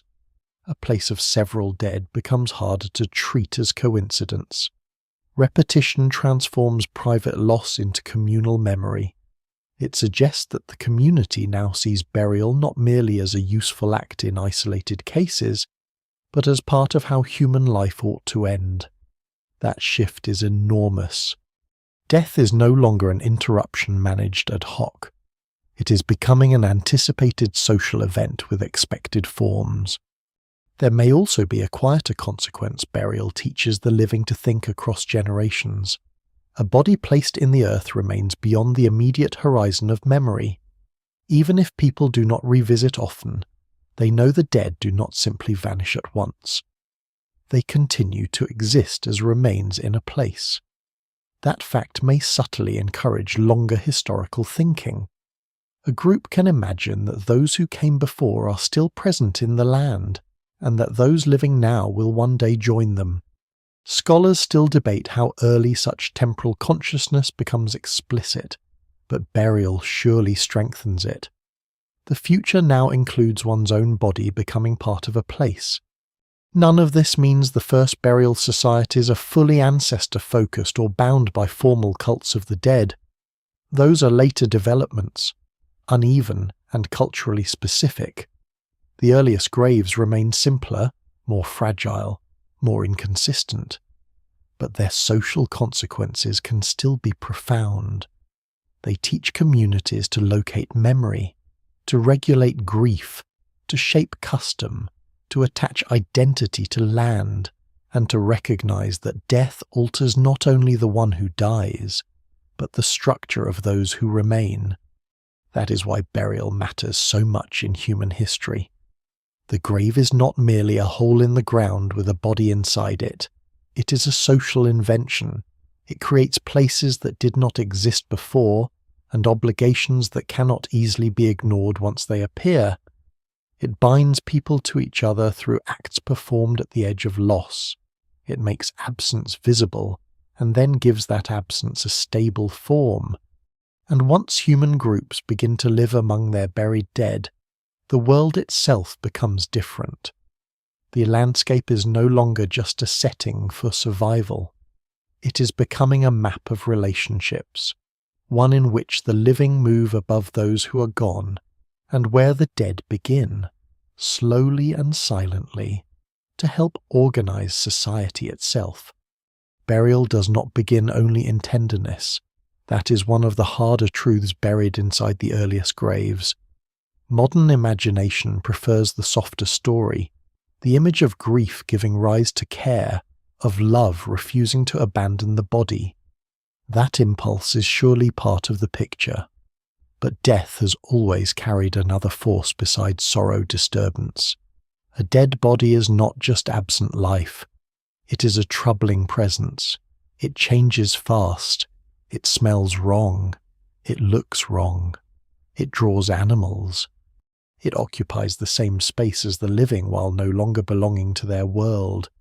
In many cultures much later than prehistory, the newly dead are treated with both reverence and caution, as though they have crossed a dangerous threshold and may still affect those left behind. The first burials may emerge from that same unstable mixture of attachment and unease. There are practical reasons for this, and they are powerful. A corpse in or near a living space can attract predators and scavengers. In enclosed shelters, it can make habitation intolerable. Bodily fluids and decomposition create visible, sensory changes that are impossible to ignore. Even if early humans did not understand disease in biological terms, they would have understood contamination in a more immediate way. Death leaves traces that the living do not want near food, sleep, children, or fire. Covering the body, moving it, or placing it in a pit can therefore be read as practical management. Scholars often emphasize this because it is grounded, parsimonious, and consistent with the demands of life in small communities. And yet practicality alone does not capture the emotional atmosphere of death. The problem is not merely smell or scavengers, it is transformation. The dead body is the same person, and not the same person at all. For a time it still carries the face, limbs, and outline of someone known intimately. Then, often very quickly, it becomes strange. The eyes dull, the skin changes, the mouth may open, the body stiffens, then loosens, then decays. For beings with growing memory, attachment, and social recognition, this transformation is more than unpleasant, it is uncanny. It creates a kind of cognitive and emotional dislocation. The living are forced to look at someone familiar becoming something they do not know how to classify. This may help explain why burial often seems to involve both care and concealment. To place a body in the earth is not only to preserve dignity or mark respect, it is also to cover the disturbing process of decomposition. The ground resolves what the living no longer wish, or are no longer able, to witness. In this sense, burial protects both directions. It protects the dead from scavengers and exposure. It protects the living from prolonged contact with death's physical reality. No single explanation fully accounts for the earliest graves, but this dual function may be one of the most important. Anthropologists have long noted that many societies regard the period immediately after death as socially and spiritually dangerous, not because the dead are always believed to become malicious, but because they are unsettled. They are no longer fully persons, yet not fully gone. Rituals, cleansing, isolation, and specific handling practices often arise to manage this unstable interval. Prehistory leaves us no written beliefs, but it would be surprising if humans with growing symbolic and emotional lives felt no comparable tension. The earliest burials may represent not only affection for the dead, but an attempt to contain the ambiguity of death itself. There is a lesser-known detail in some prehistoric graves that fits this possibility. The body is sometimes positioned, weighted, covered, or bounded in ways that go beyond simple placement. Stones near limbs, heavy coverings, tightly flexed positions, or constrained spaces have occasionally been interpreted as practical features of small pits, and often that is surely correct. But in later periods, similar treatments sometimes reflect anxiety about the dead returning, or at least about keeping the dead where they belong. It would be careless to project such beliefs too confidently back into the Paleolithic. The evidence remains incomplete. Still, the pattern reminds us that burial can emerge from fear as much as from honor. Fear here does not need to mean superstition in any developed sense. It may be more basic than that. A dead body in camp is unsettling. Children may be frightened.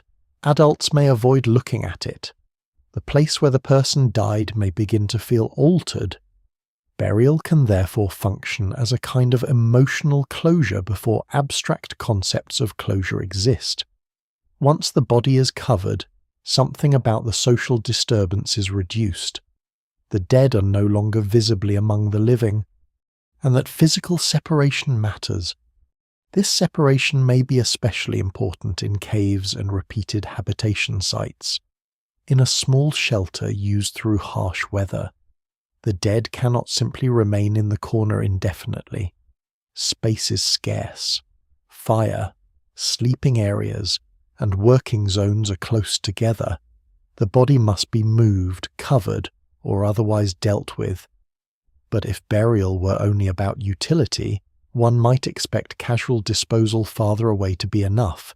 Instead, what survives in the record sometimes shows something more structured: a chosen location, a prepared space, a body laid rather than discarded. This suggests that even when fear or discomfort is part of the motivation, it becomes channeled through acts that carry order and intention. There is also the possibility that early humans began to fear not just the corpse, but the continuing social presence of the dead. The absence of a person can be as disruptive as the body itself. Tools remain, sleeping places remain, habits of expectation remain. In later human societies, this often produces mourning restrictions, name taboos, or rituals to guide the dead away from the living. We cannot assume such systems existed in deep prehistory, but we can say that the first burials may have helped solve a growing social problem: how to acknowledge that someone is gone, while also ensuring that daily life can continue. Burial, then, becomes a boundary-making act. It says the dead are no longer part of ordinary living space, even if they remain socially remembered. The grave draws a line that death alone does not draw cleanly enough. Before burial, the body lingers awkwardly between categories. After burial, the person is relocated into a different relationship with the group. They may still matter, they may still be mourned, but they are no longer physically in the middle of camp, shelter, or pathway. The line has been established. This is one reason graves may carry such emotional force even in their simplest form. They resolve a tension without erasing it. The dead are hidden, but not denied. They are separated, but not abandoned. They are still there, yet no longer immediately visible. That combination is psychologically powerful. It allows the living to continue while preserving a sense that something appropriate has been done. A body left exposed is a problem that persists. A body buried becomes a problem transformed into place. Some archaeologists have suggested that the treatment of the dead may also reflect concern over scavengers not only physically scattering remains, but symbolically violating the body.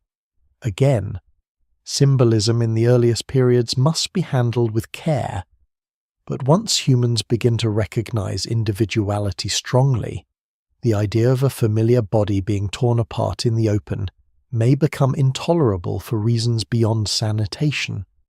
Burial can therefore be understood as a defense of personhood at the very moment personhood is dissolving. The grave says, in effect, that nature will still take the body, but not in the open, not immediately, not without human intervention. There is another dark possibility as well. In some times and places, burial may arise partly from fear of the dead themselves, or of what death means for the order of the group. A corpse is the most direct evidence that bodies fail, that strength fails, that kinship cannot prevent disappearance. It is an intolerable reminder carried in flesh. Covering it is not only practical, it is existential. It lets the living turn away just enough to resume the work of survival. This may help explain why burial practices can coexist so easily with both love and dread. They answer different aspects of the same event. What survives in the record suggests that early burials are rarely theatrical. There are no obvious signs of panic, no elaborate defences against revenants, no rich iconography of fear. But absence of evidence is not evidence of emotional simplicity. The first graves may be quiet precisely because they are intimate acts carried out under pressure. Hands pulled soil over a body not with one clear motive, but with many layered together. Grief, relief, disgust, reverence, fear, obligation. The need to keep moving, the need to do something before moving on. And that may be closer to the truth of burial than any single theory. It begins in mixed feelings. The dead are loved and feared, remembered and removed, protected and hidden. The grave is not the product of one emotion purified into ritual.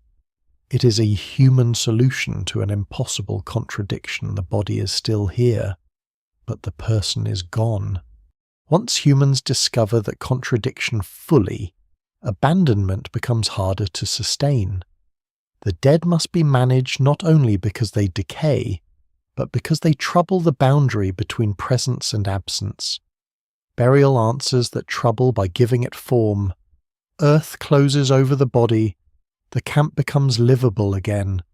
The path past the grave can be walked. Children can sleep. Fire can be lit. The dead remain somewhere else now, not nowhere, and not among the living in the same way. So the first time humans bury their dead, they may not only be expressing love or memory, they may also be solving a fear older than language can record, the fear that death, if left exposed, does not stay where it belongs.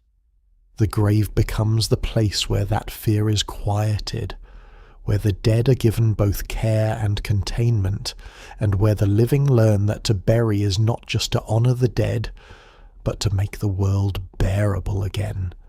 At some point, one grave is no longer enough to describe what is happening. A body placed in the earth can still be an isolated response, shaped by circumstance, affection, fear, weather, or opportunity. Two graves near one another begin to suggest preference. 3 or 4 suggest memory. And once the dead start appearing repeatedly in the same area, the landscape crosses another threshold. It is no longer simply holding the dead. It is receiving them in an ordered way. This is where burial moves from individual act to social pattern, and where the first cemeteries in their earliest and simplest form begin to emerge. The word cemetery can be misleading here because it calls to mind rows of stones, boundary walls, clear plots, and formal organisation. None of that exists at first. Early burial grounds are often subtle, loose, even invisible on the surface. A cave margin used more than once. A patch of ground near a camp revisited over generations. A shelter floor beneath which infants are placed again and again. A bluff, river terrace, or knoll where the dead accumulate gradually. These places do not announce themselves with architecture. Their coherence appears only archaeologically, when excavation reveals that the same broad space has been chosen more than once for the same purpose. That repetition is the crucial fact. It means that burial has moved beyond immediate convenience. If a body is buried in a particular place because the soil is soft or the cave hollow is available, that explains one grave. When the same place is used again later, something else is operating as well. Memory, habit, obligation, symbolic value, territorial attachment, or social expectation has begun to shape where the dead belong. The evidence remains incomplete, and motives may vary widely. But repeated burial is one of the clearest signs that a community now sees death as something to be organised through place. This development becomes especially visible toward the end of the Paleolithic, and into the Epipaleolithic and early Neolithic in several regions, though its roots likely stretch earlier. Among the Natufians of the Levant, For example, burial becomes more frequent and more clearly integrated into settled or semi-settled life. Individuals are buried in and around habitation areas. Some graves are reopened. Skulls may later be removed. Burials cluster in ways that suggest communities living with, near, and among their dead. These are no longer isolated experiments in interment. They are early mortuary landscapes. While much later than the first burials discussed earlier, they reveal what repeated burial begins to do once it becomes normal enough to structure social space. Even before such well-developed examples, however, the principle is already taking shape. To bury repeatedly in one place requires more than reaction. It requires recognition that this is where such acts are done. A community may not yet have a formal term for burial ground, but it behaves as though one exists. That behavior is important because it stabilizes mortality within social life. Death is no longer managed case by case in wholly improvised ways. It has destinations. Destinations change everything. Once the dead are expected to go to certain places, the living must orient themselves accordingly. Paths, camp organization, sleeping areas, domestic structures, and later even property and inheritance may begin to orbit the spaces where bodies lie. The dead, paradoxically, become fixed points around which life arranges itself. A settlement with graves in or near it is not simply a place of ongoing activity. It is a place layered with former people, with remembered losses, with continuity made physical. There is a lesser-known but revealing feature of early burial grounds. They often show signs of reopening, disturbance, or secondary handling rather than simple one-time deposition. Bodies may be interred, later revisited, partially disassembled by natural decomposition, and then altered through human action. Skulls might be removed. Bones may be shifted to make room for later burials. New graves may cut into older ones. Such practices can look messy to modern eyes, as though the dead are being disrespected. But in many prehistoric contexts they may indicate the opposite. The burial ground is active. It is not a place the living forget. It is a place they return to, negotiate with, and incorporate into ongoing community life. This raises one of the most profound changes brought by the first cemeteries. The dead become collective. Earlier isolated burials may preserve individual memory, at least for those closest to the deceased.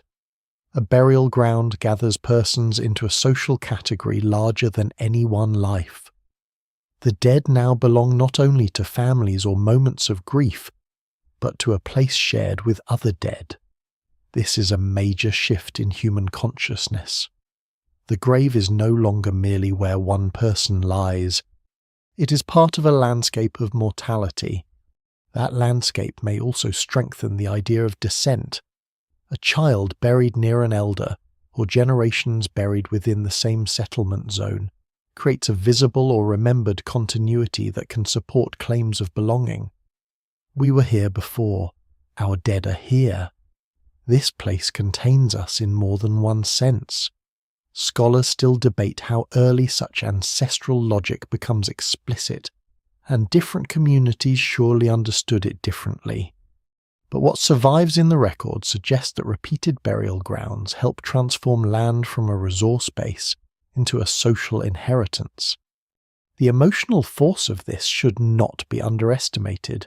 In a mobile world, where many places are seasonal and many possessions are perishable, the dead may become among the most enduring things a community leaves in one location. Graves stay when huts decay. Buried bones remain when footprints vanish. A place with many dead has depth. It is no longer merely occupied. It is accumulated. That accumulation may help explain why some communities return again and again to the same settlements or burial zones, even when movement remains part of their way of life. Repeated burial also changes ritual. The first isolated graves may involve gestures that are improvised or rare. In a burial ground, gestures can be repeated, compared, formalized, and taught. How deep should the pit be? Which way should the head face? Who is buried near whom? Which objects are included? If any, are children treated differently from adults? Are some bodies reopened later? Once burial becomes a pattern, variation itself becomes meaningful. Distinctions emerge that can reflect sex, age, kinship, status, manner of death, or changing beliefs over time. The cemetery becomes a social text written in bodies and soil. Archaeologists can sometimes see this transition with striking clarity.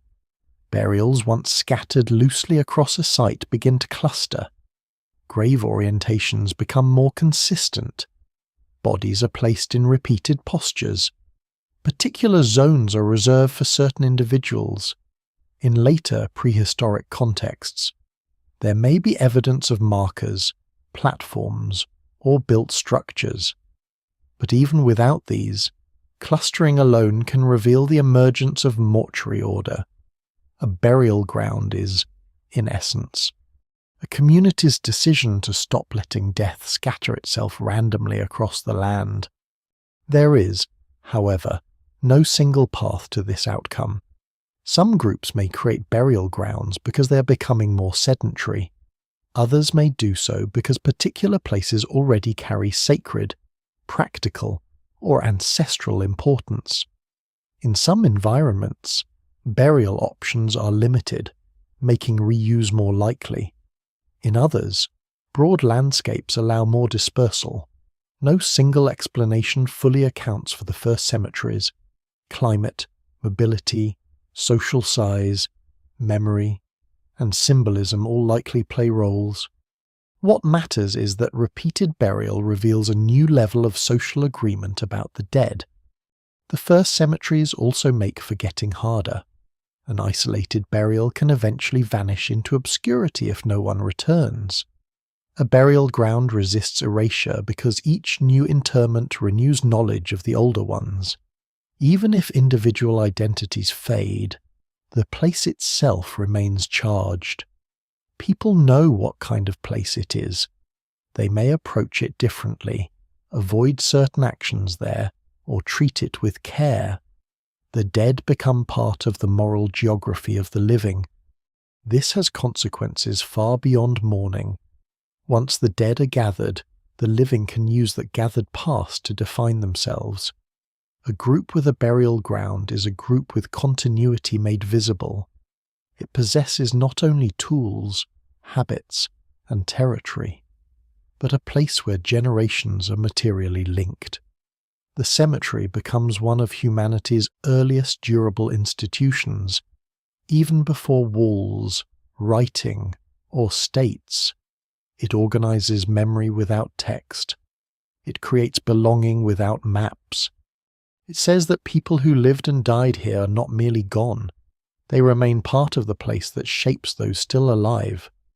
And that is why the first cemeteries matter so much. They are not simply larger versions of individual graves. They are a new scale of human thought. They turn death into a communal landscape. They gather private losses into a shared field of memory. They teach the living that the dead do not only need placement, they can also be assembled, revisited, and made part of a persistent social world. Once that happens, burial is no longer a rare or uncertain gesture at the edge of experience. It becomes one of the central ways humans structure time, land, and belonging. The dead now have a country of their own, however small at first, and the living begin to build their world in the shadow of it. Once the dead are gathered in places that can be revisited, burial begins to do more than preserve bodies or organize grief. It starts to shape identity, not only personal identity, though that matters, but collective identity, the sense that a group is more than the sum of its living members. that it extends backward into remembered or half-remembered people whose bones remain beneath the same ground. This is one of the deepest consequences of burial, and one of the hardest to measure directly. No prehistoric community leaves a written declaration saying that its graves define who it is, but what survives in the record suggests that the more structured burial becomes, the more it serves as a framework for memory, belonging, and difference. This begins in simple ways. A body buried with certain ornaments, pigments, or tools carries traces of a role once lived. A child buried with unusual care may reflect family standing, inherited identity, or the emotional priorities of those who remain. A skull removed later from a grave and preserved or displayed suggests that the dead continue to matter beyond the moment of burial. None of these acts, taken alone, proves a fully formed ideology, but together they suggest that human communities are beginning to use the treatment of the dead to say something about who the dead were and who the living are in relation to them. Ritual, in its earliest form, may not look dramatic. It may be no more than repeated gestures carried out with consistency. The same posture used again and again, the same colour scattered over certain bodies, the same area chosen for one kind of burial and another area for a different kind. Repetition is what matters, because repetition turns action into expectation. Once a community expects death to be handled in a particular way, that expectation becomes part of its identity. It distinguishes those who do things this way from those who do them differently, or perhaps not at all. That difference may have mattered greatly in the prehistoric world. Human groups in neighbouring valleys, coasts, or uplands could share broad ways of life while differing in details of ornament, tool style, food preference, seasonal movement, and treatment of the dead. Burial may have become one of the clearest arenas in which such distinctions were maintained, not necessarily because people sat down and consciously designed identity systems, but because the dead are socially sensitive. The way a community handles them carries emotional weight, and practices repeated around death tend to persist strongly. Scholars still debate how early burial traditions can be used to identify distinct cultural groups, and the evidence remains incomplete. But variation in mortuary practice is one of the most revealing clues archaeologists have to prehistoric social boundaries. This becomes especially visible when graves begin to show patterned differences within the same broad region. One group may favour ochre heavily while another does not. One may bury people in flexed positions, another more extended. One may include ornaments with both adults and children, another only rarely. One may bury within settlement space, another farther away. These are not trivial variations. They suggest that burial is increasingly shaped by tradition, and tradition is one of the main ways identity reproduces itself through time. There is a lesser-known but important point here. Burial does not merely reflect identity, it helps create it. A child who grows up watching burials, hearing the silences around them, seeing where certain people are placed and what objects accompany them, absorbs a model of who counts, what kinship means, how memory is kept, and what obligations bind the living to the dead. Mortuary practice teaches social order without needing formal instruction. It is one of the earliest classrooms of culture. Even if no doctrine is spoken aloud, the repeated handling of the dead shows each generation what its people do when faced with the most final event in life. Memory is central to this process, and burial changes memory by giving it durable form. Before graves, remembering depends almost entirely on living bodies and voices. Once graves exist, memory can be attached to specific places, objects, and remains. A skull kept or revisited carries a face beyond death in altered form. A burial ground preserves a sequence of lives in a shared location. A house built near or over the dead keeps them in daily proximity. These arrangements do not simply preserve memory, they structure it. They make certain relationships more present than others.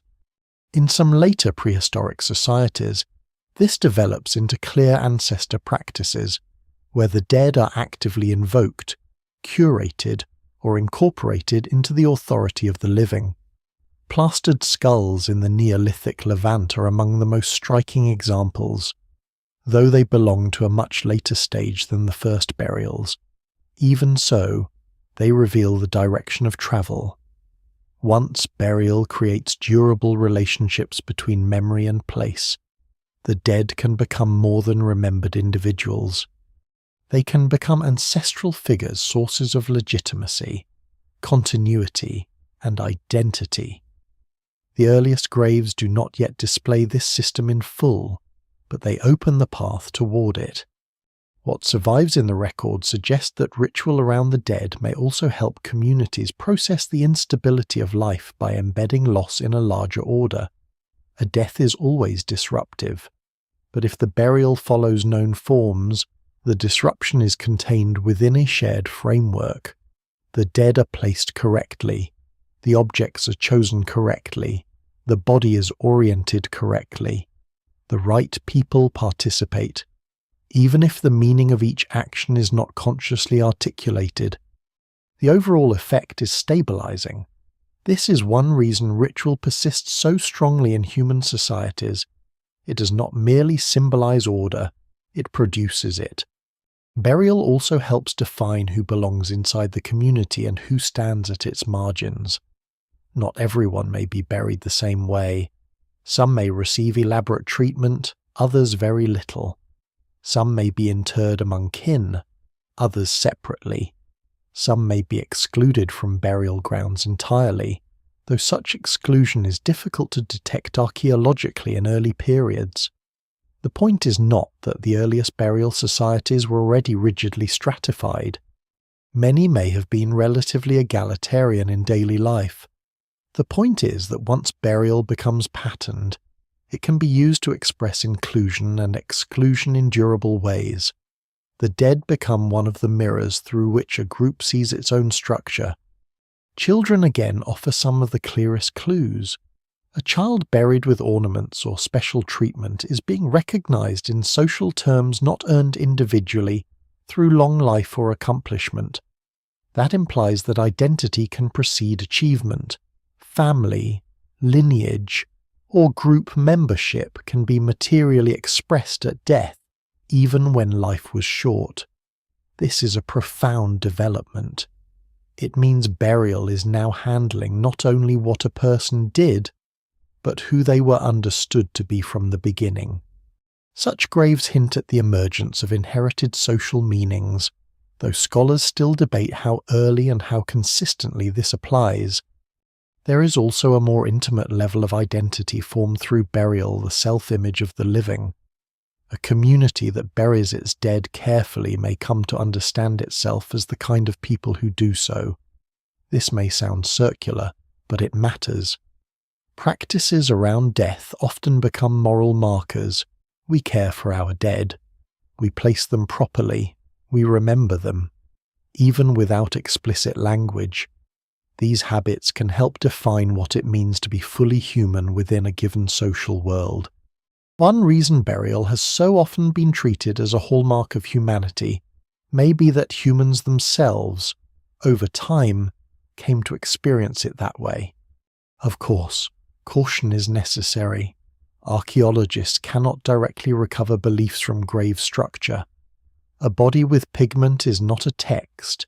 A repeated burial posture does not automatically reveal cosmology. Scholars must avoid turning every patterned action into a fully developed symbolic system. The evidence remains incomplete, and prehistoric communities may have practiced burial with strong consistency, yet only limited abstraction. But even minimal ritual has social power.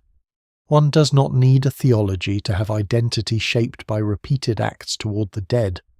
And this may be the most important thing burial contributes to human history at this stage.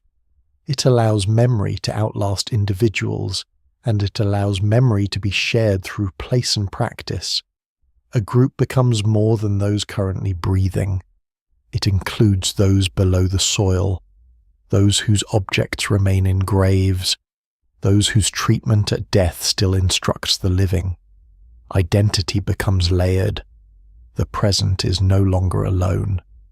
The first time humans bury their dead, they create a place.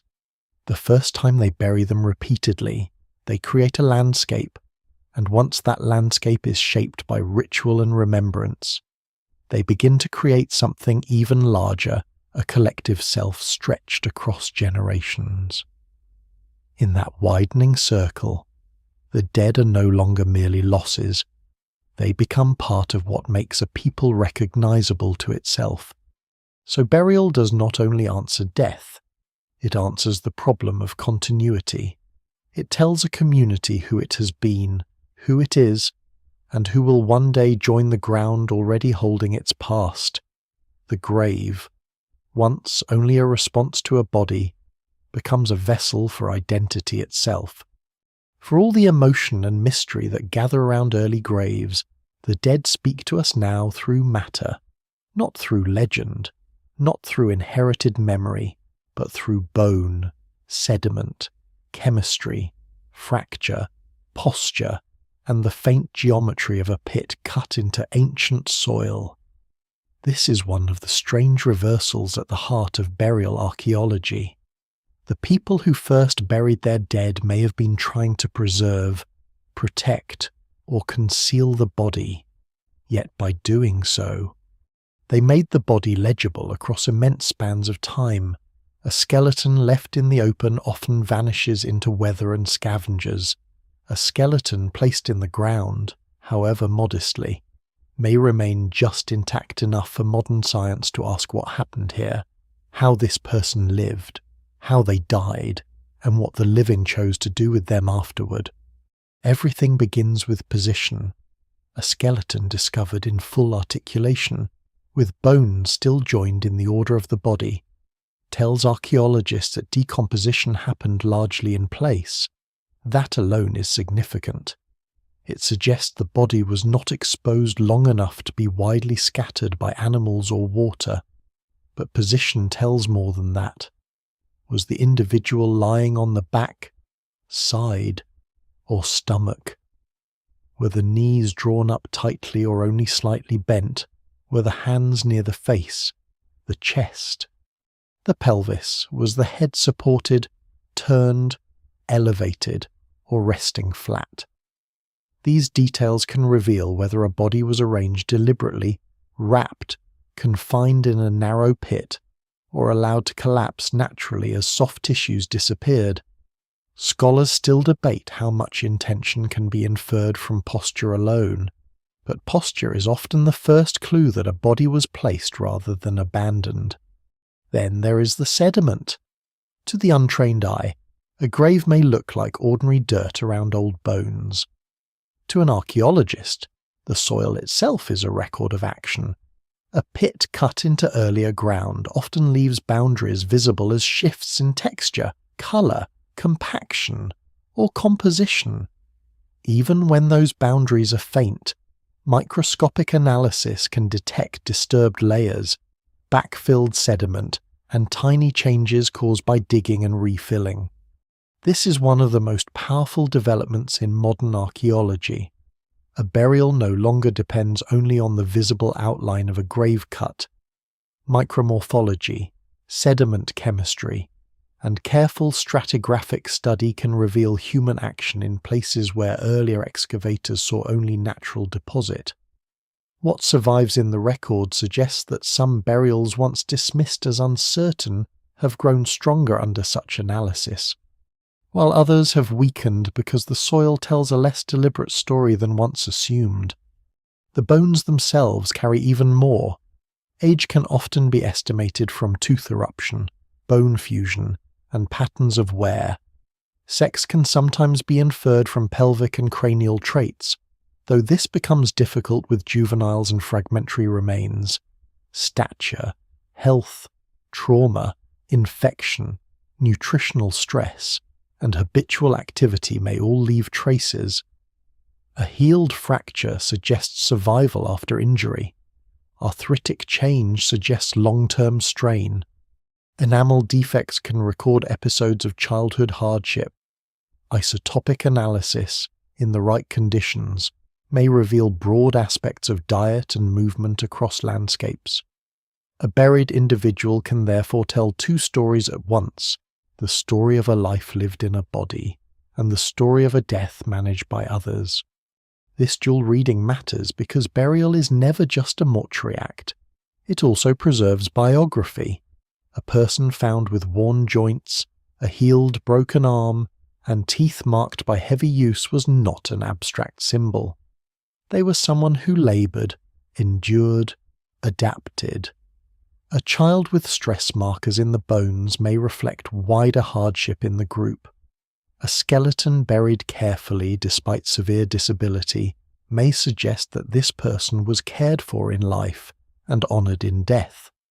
One of the lesser-known strengths of burial archaeology is precisely this ability to connect social treatment of the dead with lived experience before death. The grave is not only about final gesture, it is often the best surviving evidence of how a community valued vulnerable people over time.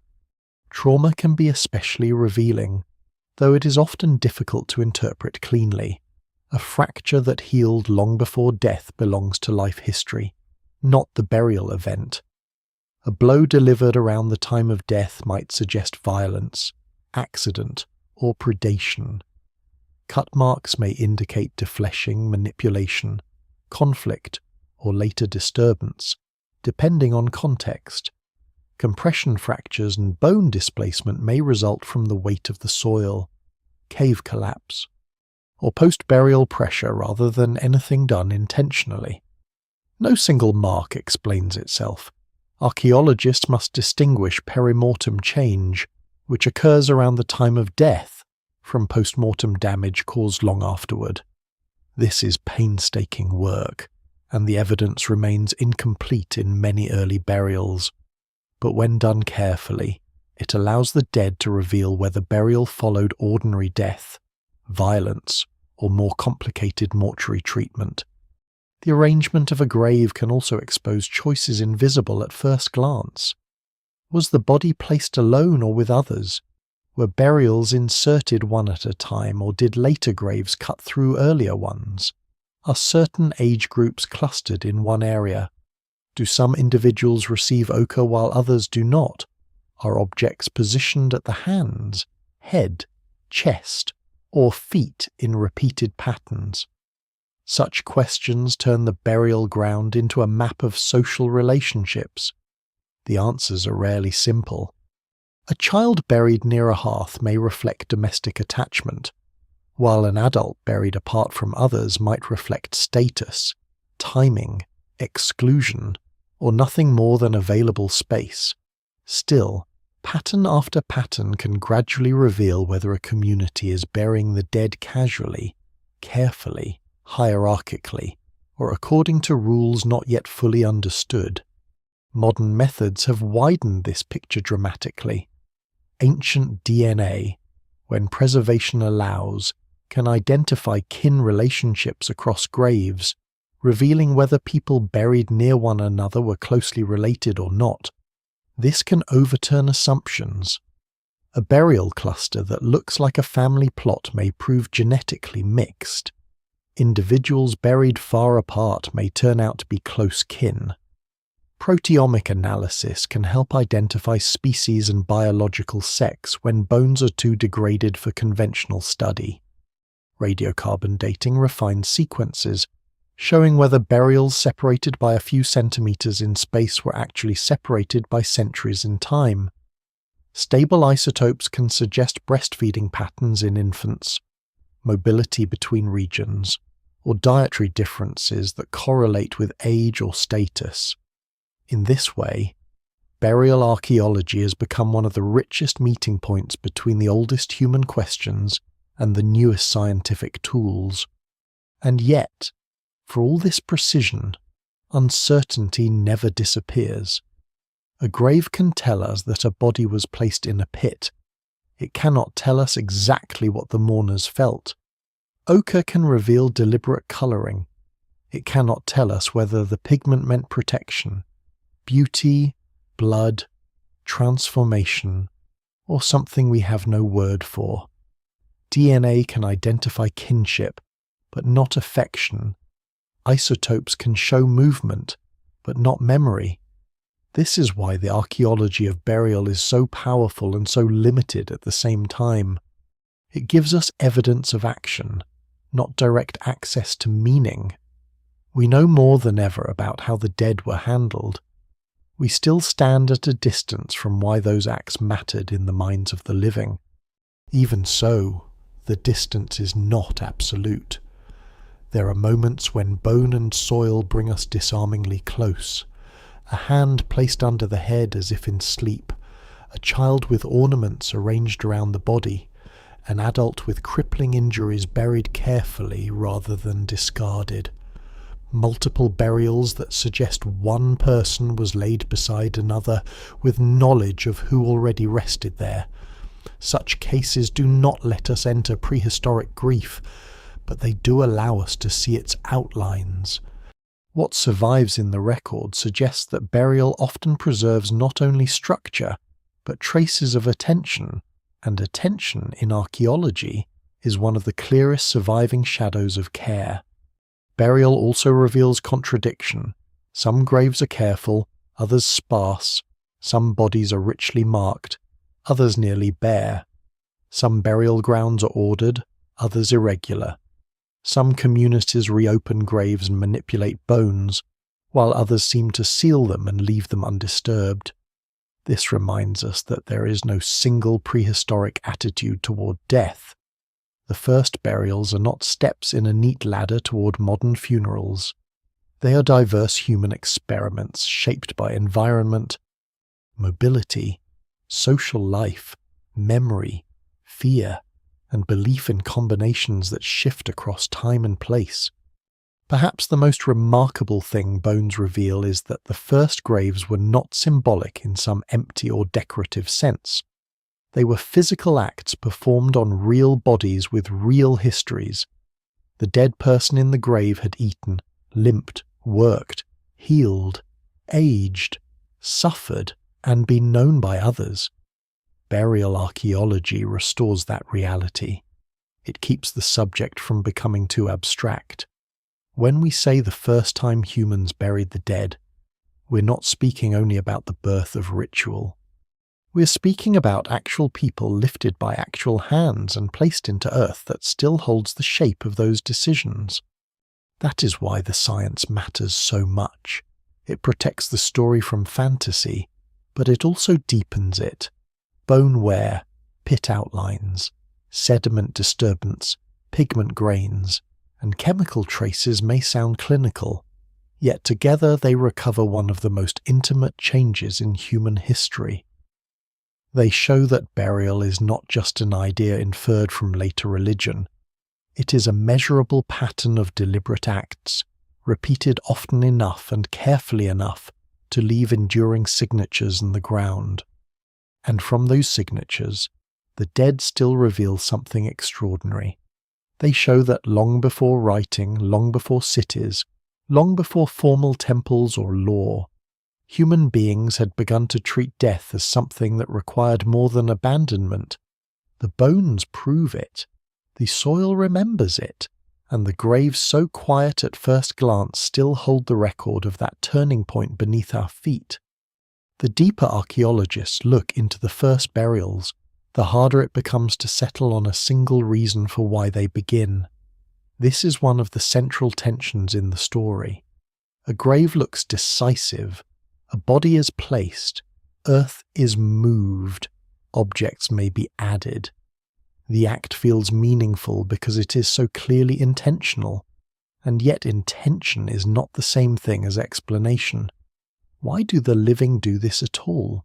Why dig when they could leave the body exposed? Why choose a cave hollow, a pit, a domestic floor, a repeated patch of ground? Why add ochre, shells, tools, or antlers? Why return sometimes to the same places, while in other cases never return at all? The evidence reveals what was done more readily than what was believed, and so the first graves remain surrounded by competing explanations that overlap, contradict, and sometimes strengthen one another. The oldest and simplest explanation is practical disposal.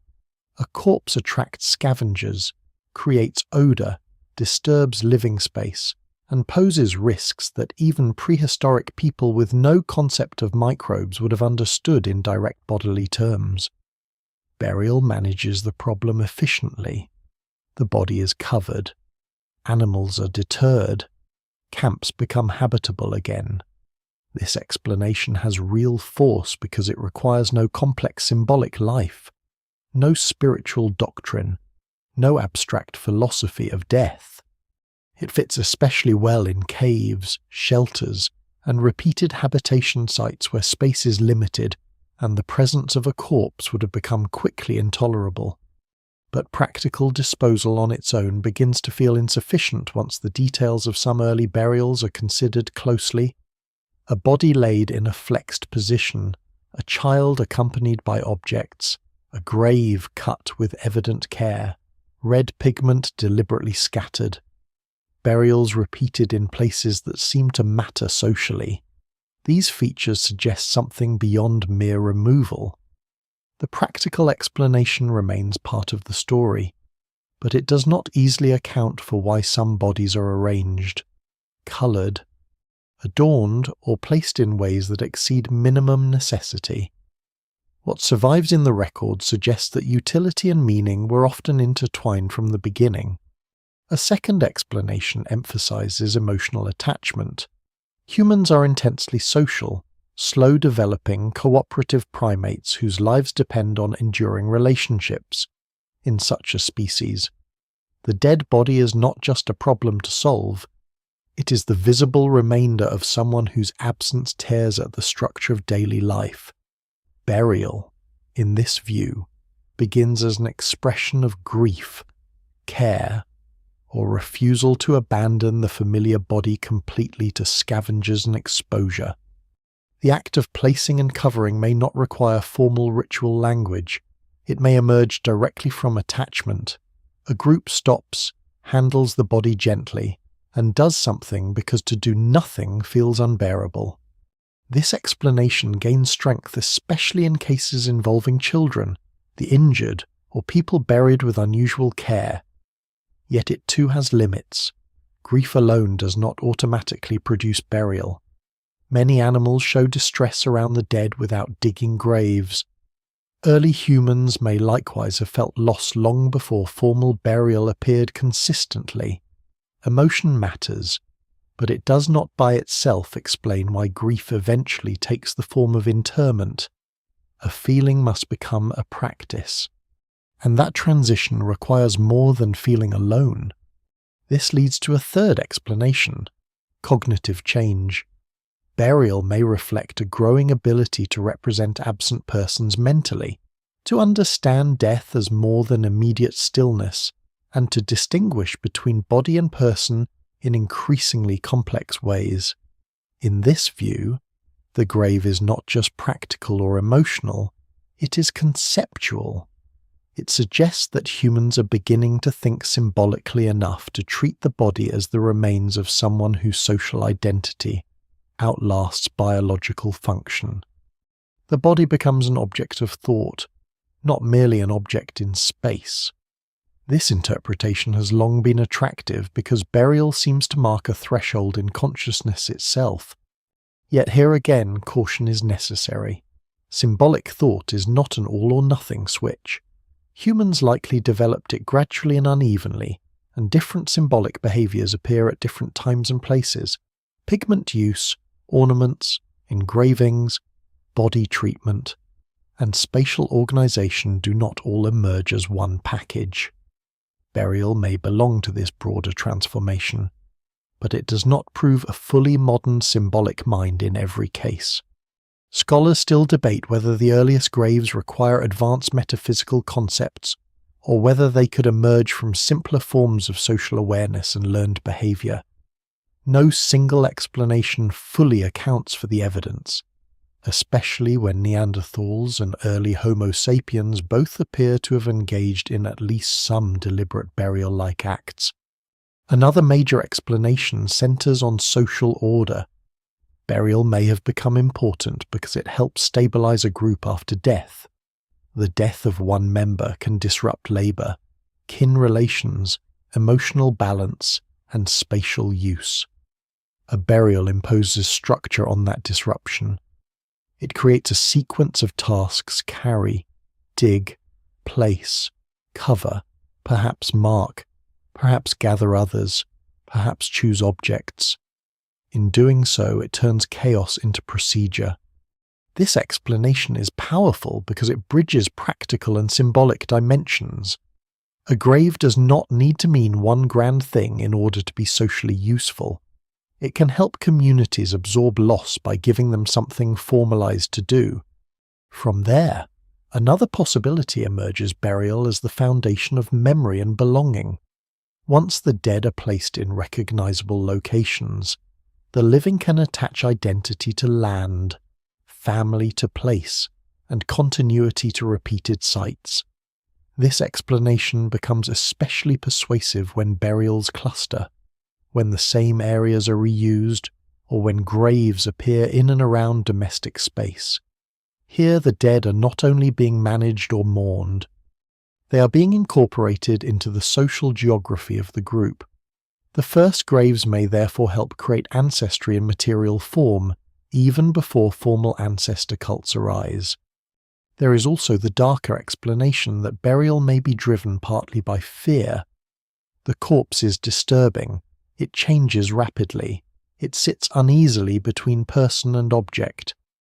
In many later societies, the newly dead are treated with caution as well as grief. And it is at least plausible that early humans also felt the need to separate the dead from the living, not only out of care, but out of unease, covering the body, weighting it. Placing it in a cave recess or shallow pit may have been as much about containment as about honor. This explanation is difficult to prove directly, but it helps account for why burial often combines tenderness with concealment. These explanations are often presented as if they compete, but the real picture is probably less tidy. A burial can be sanitary, emotional, symbolic, stabilizing, and fearful all at once. Human motives rarely arrive in isolation, especially around death. The people performing the earliest burials were not philosophers testing one idea at a time. They were responding under pressure, in specific landscapes, with bodies they knew, in social worlds already shaped by memory, danger, and dependence. It would be surprising if only one motive were ever at work. This is why many archaeologists now prefer layered accounts. Practical concerns may have initiated some burials. Emotional attachment may have deepened them. Repetition may have turned them into custom. Custom may then have accumulated symbolic weight, eventually feeding larger ideas about identity, ancestry, and the unseen. In one region, the sequence may have been different. In another, several layers may have emerged at once. The first burials are unlikely to represent one invention spreading neatly outward. They may instead reflect similar human pressures producing similar acts in multiple contexts. A lesser-known but important complication is that burial itself is not one thing. Primary burial, where the body is placed soon after death and left to decompose in place, differs from secondary burial, where remains are later gathered, moved, or rearranged. Some communities appear to bury whole bodies, others seem to manipulate skulls or particular bones later. Some burials are solitary, others collective. Some include objects, others none. If burial varies this much even in early prehistory, then asking for the single origin of burial may be slightly misleading. There may be many origins for many related practices that later become grouped under one broad label. The same caution applies to religion. Burial is often treated as evidence for belief in an afterlife, but that leap can be too fast. Grave goods do not automatically mean provisioning for another world. Ochre does not automatically mean spiritual transformation. Repeated burial does not automatically mean ancestor worship. Such interpretations may be plausible in some contexts, especially later ones. But early graves rarely provide enough evidence to support detailed doctrines. The first burials may reveal not religion in the later organized sense, but a growing unwillingness to treat death as mere biological waste. Perhaps that is the most defensible conclusion. Burial begins when humans stop allowing the dead to disappear without intervention. Why they stop may vary, because they grieve, because they fear, because the body is dangerous, because a place matters, because memory demands form, because the group needs order, because the mind now sees the dead as still socially significant even after life has ended. All of these may be true in different proportions at different times. The enduring mystery is not a failure of archaeology, it is part of the subject itself. Burial lives exactly at the border between what matter can show and what inner life can withhold. The bones tell us that bodies were placed, arranged, coloured, protected, accompanied. The soil tells us that pits were dug and closed. The patterns tell us that habits formed and communities repeated them. But the final inner reason remains partly beyond reach, because it belongs to minds that left no writing and beliefs that may never have become explicit even to themselves. And perhaps that is fitting. The first graves were born in ambiguity, in the moment when humans begin to feel that death requires something more, even if they cannot yet fully say what that something is. Burial emerges not as a solved idea, but as a human answer taking shape before the question is fully understood. That is why competing explanations persist. They are not signs that the evidence has failed.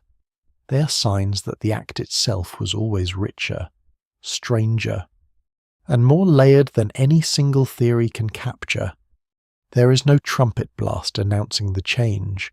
No sudden monument rises from the prehistoric earth to declare that humanity has crossed a threshold. The first graves are too small for that, too quiet, too easily lost beneath sediment and time. And yet few transformations in human history run deeper. To bury the dead is not simply to handle a body differently. It is to alter the structure of consciousness itself. Something invisible but decisive has happened by the time a human group chooses not to leave the body where it lies, not to let the landscape claim it immediately, but to intervene, to shape the ground, to place, to cover, to remember. In that moment, death becomes more than an end. It becomes a relationship the living must manage. This is why burial feels so much larger than its material form. A grave is modest. A few hands of soil, a hollow in sediment, a body arranged in stillness. Yet inside that modest act lies a profound shift in how humans understand absence. Before burial, the dead vanish into nature with only memory resisting the speed of their disappearance. After burial, the dead remain socially present in a new way. They are gone, but located, absent, but placed. Their bodies no longer move, speak, or act.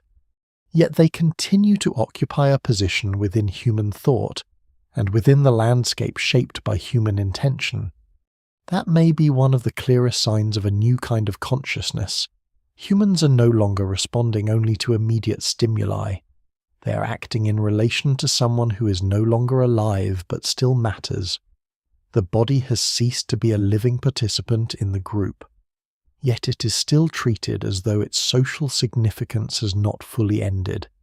This is not necessarily theology. It does not require a developed doctrine of soul or afterlife. It requires something simpler and perhaps more radical, the ability to sustain relationship beyond biological function. The dead are no longer only matter. They are matter still bound to memory, obligation, and meaning. Scholars often speak carefully here, and rightly so. Burial does not prove fully modern cognition in every domain, nor does it reveal an instant leap into abstract metaphysics. The evidence remains incomplete, and the route to symbolic thought is uneven across time and region. But what survives in the record suggests that by the time burial becomes deliberate and repeated, humans are doing something that reaches beyond immediate survival. They are shaping the world not only according to what keeps them alive today, but according to what acknowledges those who are no longer alive at all. That is a remarkable expansion of thought. The threshold matters because it changes the very nature of time. Animals live with memory, certainly, and many can respond to loss. But burial creates a durable bridge between past and present. A person who has died does not simply cease to influence the group. Their burial place, associated objects, and remembered location continue to matter. The living begin to inhabit a world in which the past is physically embedded underfoot. That is not just memory in the fleeting sense. It is memory anchored materially. It makes time heavier. The past can now remain in place. This in turn alters the future. Once graves exist, the living can imagine themselves joining the dead in ways that were previously less tangible. A buried person is not only someone who died, they are someone who now occupies a defined condition that others may one day enter. Burial creates a model for one's own disappearance. The ground holds not just yesterday's dead, but tomorrow's possibility. In that sense, the first grave may also be one of the first clear signs that humans are beginning to think of life as part of a larger continuity, one in which the individual body ends but the social pattern continues. There is a lesser-known but important philosophical consequence hidden in this change. Burial separates death from decay. Not in reality, of course, because decay still proceeds, but conceptually. A body left exposed undergoes visible dissolution in open view, making death and decomposition one continuous spectacle. Burial interrupts that spectacle. The living choose not to watch it unfold. They close the earth over it. This means death begins to occupy a more symbolic space, one partially concealed from direct experience.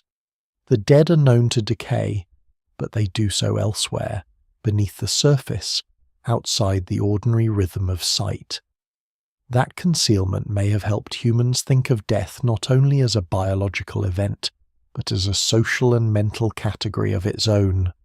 It is difficult to overstate how consequential that is. Once death becomes something mediated by ritual action, place, and memory, it can accumulate meanings beyond the corpse itself. It can be linked to identity, territory, kinship, ancestry, morality, and eventually cosmology. Burial does not automatically create all these things at once, but it opens the channel through which they can grow.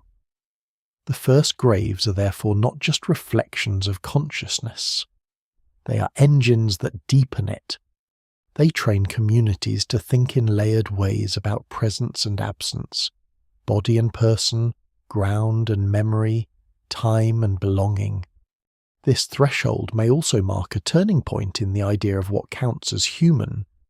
Much later societies often define themselves partly through how they treat their dead, and even in the modern world, burial or its equivalents remain among the clearest signs that a life mattered socially after it ended biologically. It is possible that some early human groups began to sense this distinction long before they could articulate it. To bury the dead is, in one sense, to recognize that mere survival is not enough to account for what people are to one another. A human being leaves behind more than meat and bone. The grave is the first durable acknowledgement of that fact. Neanderthal burials, probable Homo sapiens burials, child graves, ochre, tools, repeated burial grounds. All of these details matter because they show the threshold being crossed from different angles. No single burial explains it fully. No single site offers the whole answer. But together they reveal a species, and perhaps more than one species, moving toward a new relation with mortality. The dead are no longer abandoned as part of the ordinary flow of nature. They are being set apart. That act of setting apart is one of the roots of symbolic life. And yet it would be a mistake to imagine this threshold as purely noble or serene. The first graves likely contained fear, discomfort, urgency, and confusion as much as reverence. That complexity is part of what makes them so human. Consciousness rarely expands in clean lines. It grows through contradiction. Humans bury the dead because they love them, because they cannot bear to see them change, because the body disturbs the camp, because memory demands form, because the group needs order, because something inside the mind has begun to insist that death must be answered with action. All these forces may converge in the grave. The threshold is crossed not by one pure motive, but by many tangled together. What survives in the record suggests that once this threshold is crossed, there is no easy return. Burial can vary, disappear in some places, reappear in others, change form drastically across cultures, but the underlying discovery remains. Humans have learned that the dead can be given place. That discovery transforms landscape, society, and thought.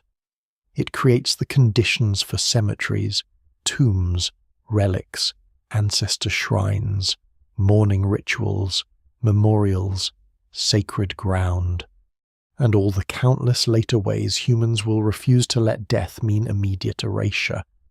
At its core, then, burial marks a profound change in consciousness, because it reveals that humans are no longer living only in the present tense of survival.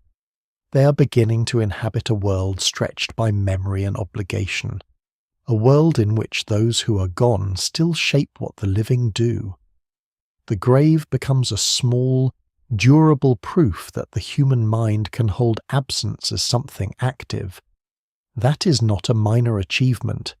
It is one of the foundations of history itself.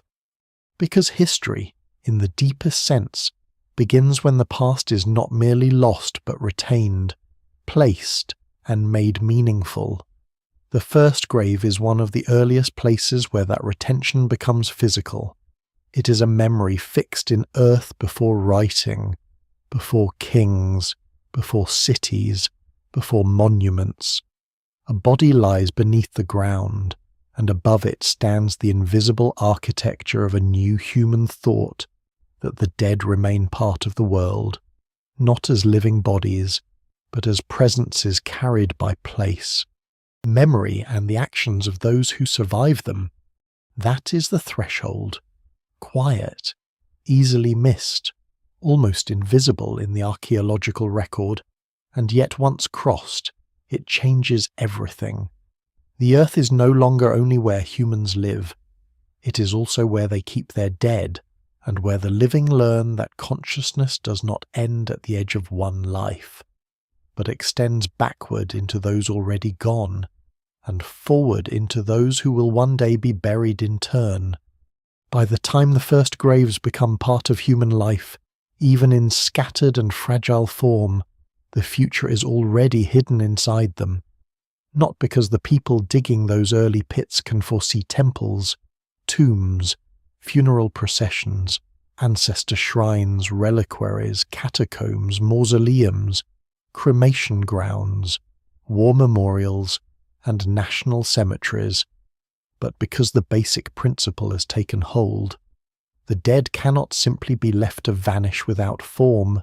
They must be placed, and once that idea exists, human cultures will return to it again and again, reshaping it endlessly while preserving its core. The first burial is therefore not only an act at the dawn of prehistory, it is the beginning of one of the longest continuous traditions in human experience. Everything that comes later grows from this simple transformation of ground and body. In ancient villages, the dead are buried beneath house floors, kept close to domestic life, so that daily existence unfolds above the ancestors. In early farming societies, skulls are removed, replastered, and displayed, as if memory itself must be given a face. In rising kingdoms, graves widen into tombs, tombs into monuments, monuments into landscapes built to make power survive death. In some cultures, the dead are sent with ornaments, weapons, pottery, food, animals, even servants, as though the social world must continue beyond the grave. In others, bodies are burned, exposed, hidden in caves, laid in boats, raised on platforms, or enclosed in stone. The methods vary astonishingly. The underlying refusal does not. Again and again, humans refuse to treat death as mere disappearance. That refusal becomes one of the engines of civilization. Burial is not peripheral to social life. It helps organize settlement, inheritance, memory, territory, and belief. A lineage can point to where its dead lie. A ruler can claim legitimacy through ancestors. A temple can rise above a tomb. A city can define itself through sacred burial grounds. Even when later societies abandon older burial customs, they do so by replacing them with other formal treatments of the dead, not by returning to indifference. The first graves establish a problem that every later culture must solve in its own way. How should the living act toward those who are gone but not socially erased? There is a striking continuity in the material details. Ochre becomes paint. Paint becomes shroud colour. Shroud becomes ceremonial dress. A tool buried with the dead becomes a sword, a bead necklace, a favourite cup, a letter, a wedding ring, a folded flag. A shallow pit becomes a chamber, a cairn, a mound, a crypt. The grave marker evolves from memory alone to stone, inscription, image, name. None of these later developments is predetermined, but all of them are legible as expansions of the first insight that the dead require more than disposal. Even modern secular funerary practices, with flowers, chosen clothing, spoken remembrance, and marked graves or urns, still echo the same ancient gesture: the dead are being located within meaning. One lesser known but profound legacy of the first burials is that they make history accumulative in a physical sense.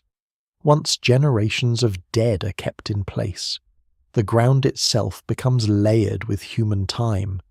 Archaeologists excavating later settlements often find not only houses and hearths, but entire vertical histories of burial, rebuilding, remembrance, and return. A city can literally stand upon its dead. This is not merely poetic. It is one of the defining realities of human habitation. The past remains beneath the present in bodies as well as in objects. The first grave begins that layering. Burial also leaves a legacy in law and morality. Long after prehistory, societies create rules about who may be buried where, who deserves proper burial, what counts as desecration, how long mourning lasts, what obligations kin owe the dead, and what it means when bodies are denied burial altogether. To refuse burial often becomes one of the strongest punishments imaginable, because it attacks the ancient human conviction that the dead must be given place. That conviction begins in deep prehistory and never entirely loosens its hold. Even when beliefs differ radically about what happens after death, the treatment of the body remains one of the most charged moral acts a society can perform. There is also a quieter legacy, one less visible than monuments and laws. Burial teaches humans to live with continuity. It trains the living to accept that a community is composed not only of those present now, but of those remembered, imagined, and expected. This is why graveyards so often feel like maps of time rather than mere collections of bodies. The first cemeteries begin that transformation. They turn mortality into a structured relationship between generations. They make the dead part of social space. And in doing so, they help create the long human sense that life unfolds inside an inherited world. The first burials also leave a scientific legacy, though their makers could never have imagined it. Because they covered and preserved the dead, they made possible the later recovery of whole chapters of the human past. Bones protected in graves reveal ancestry, injury, diet, migration, disease, labour, kinship, and the spread of cultures. The buried dead have become, in a strange way, the historians of the species. They tell us where humans moved, how they suffered, who they cared for. And when they began to treat loss as something requiring form, the first grave is therefore also the beginning of one of humanity's most enduring archives. And yet the deepest legacy may be emotional rather than institutional. The act of burial persists because it answers something fundamental in human beings. It gives the living a task when faced with helplessness. It slows the instant of disappearance.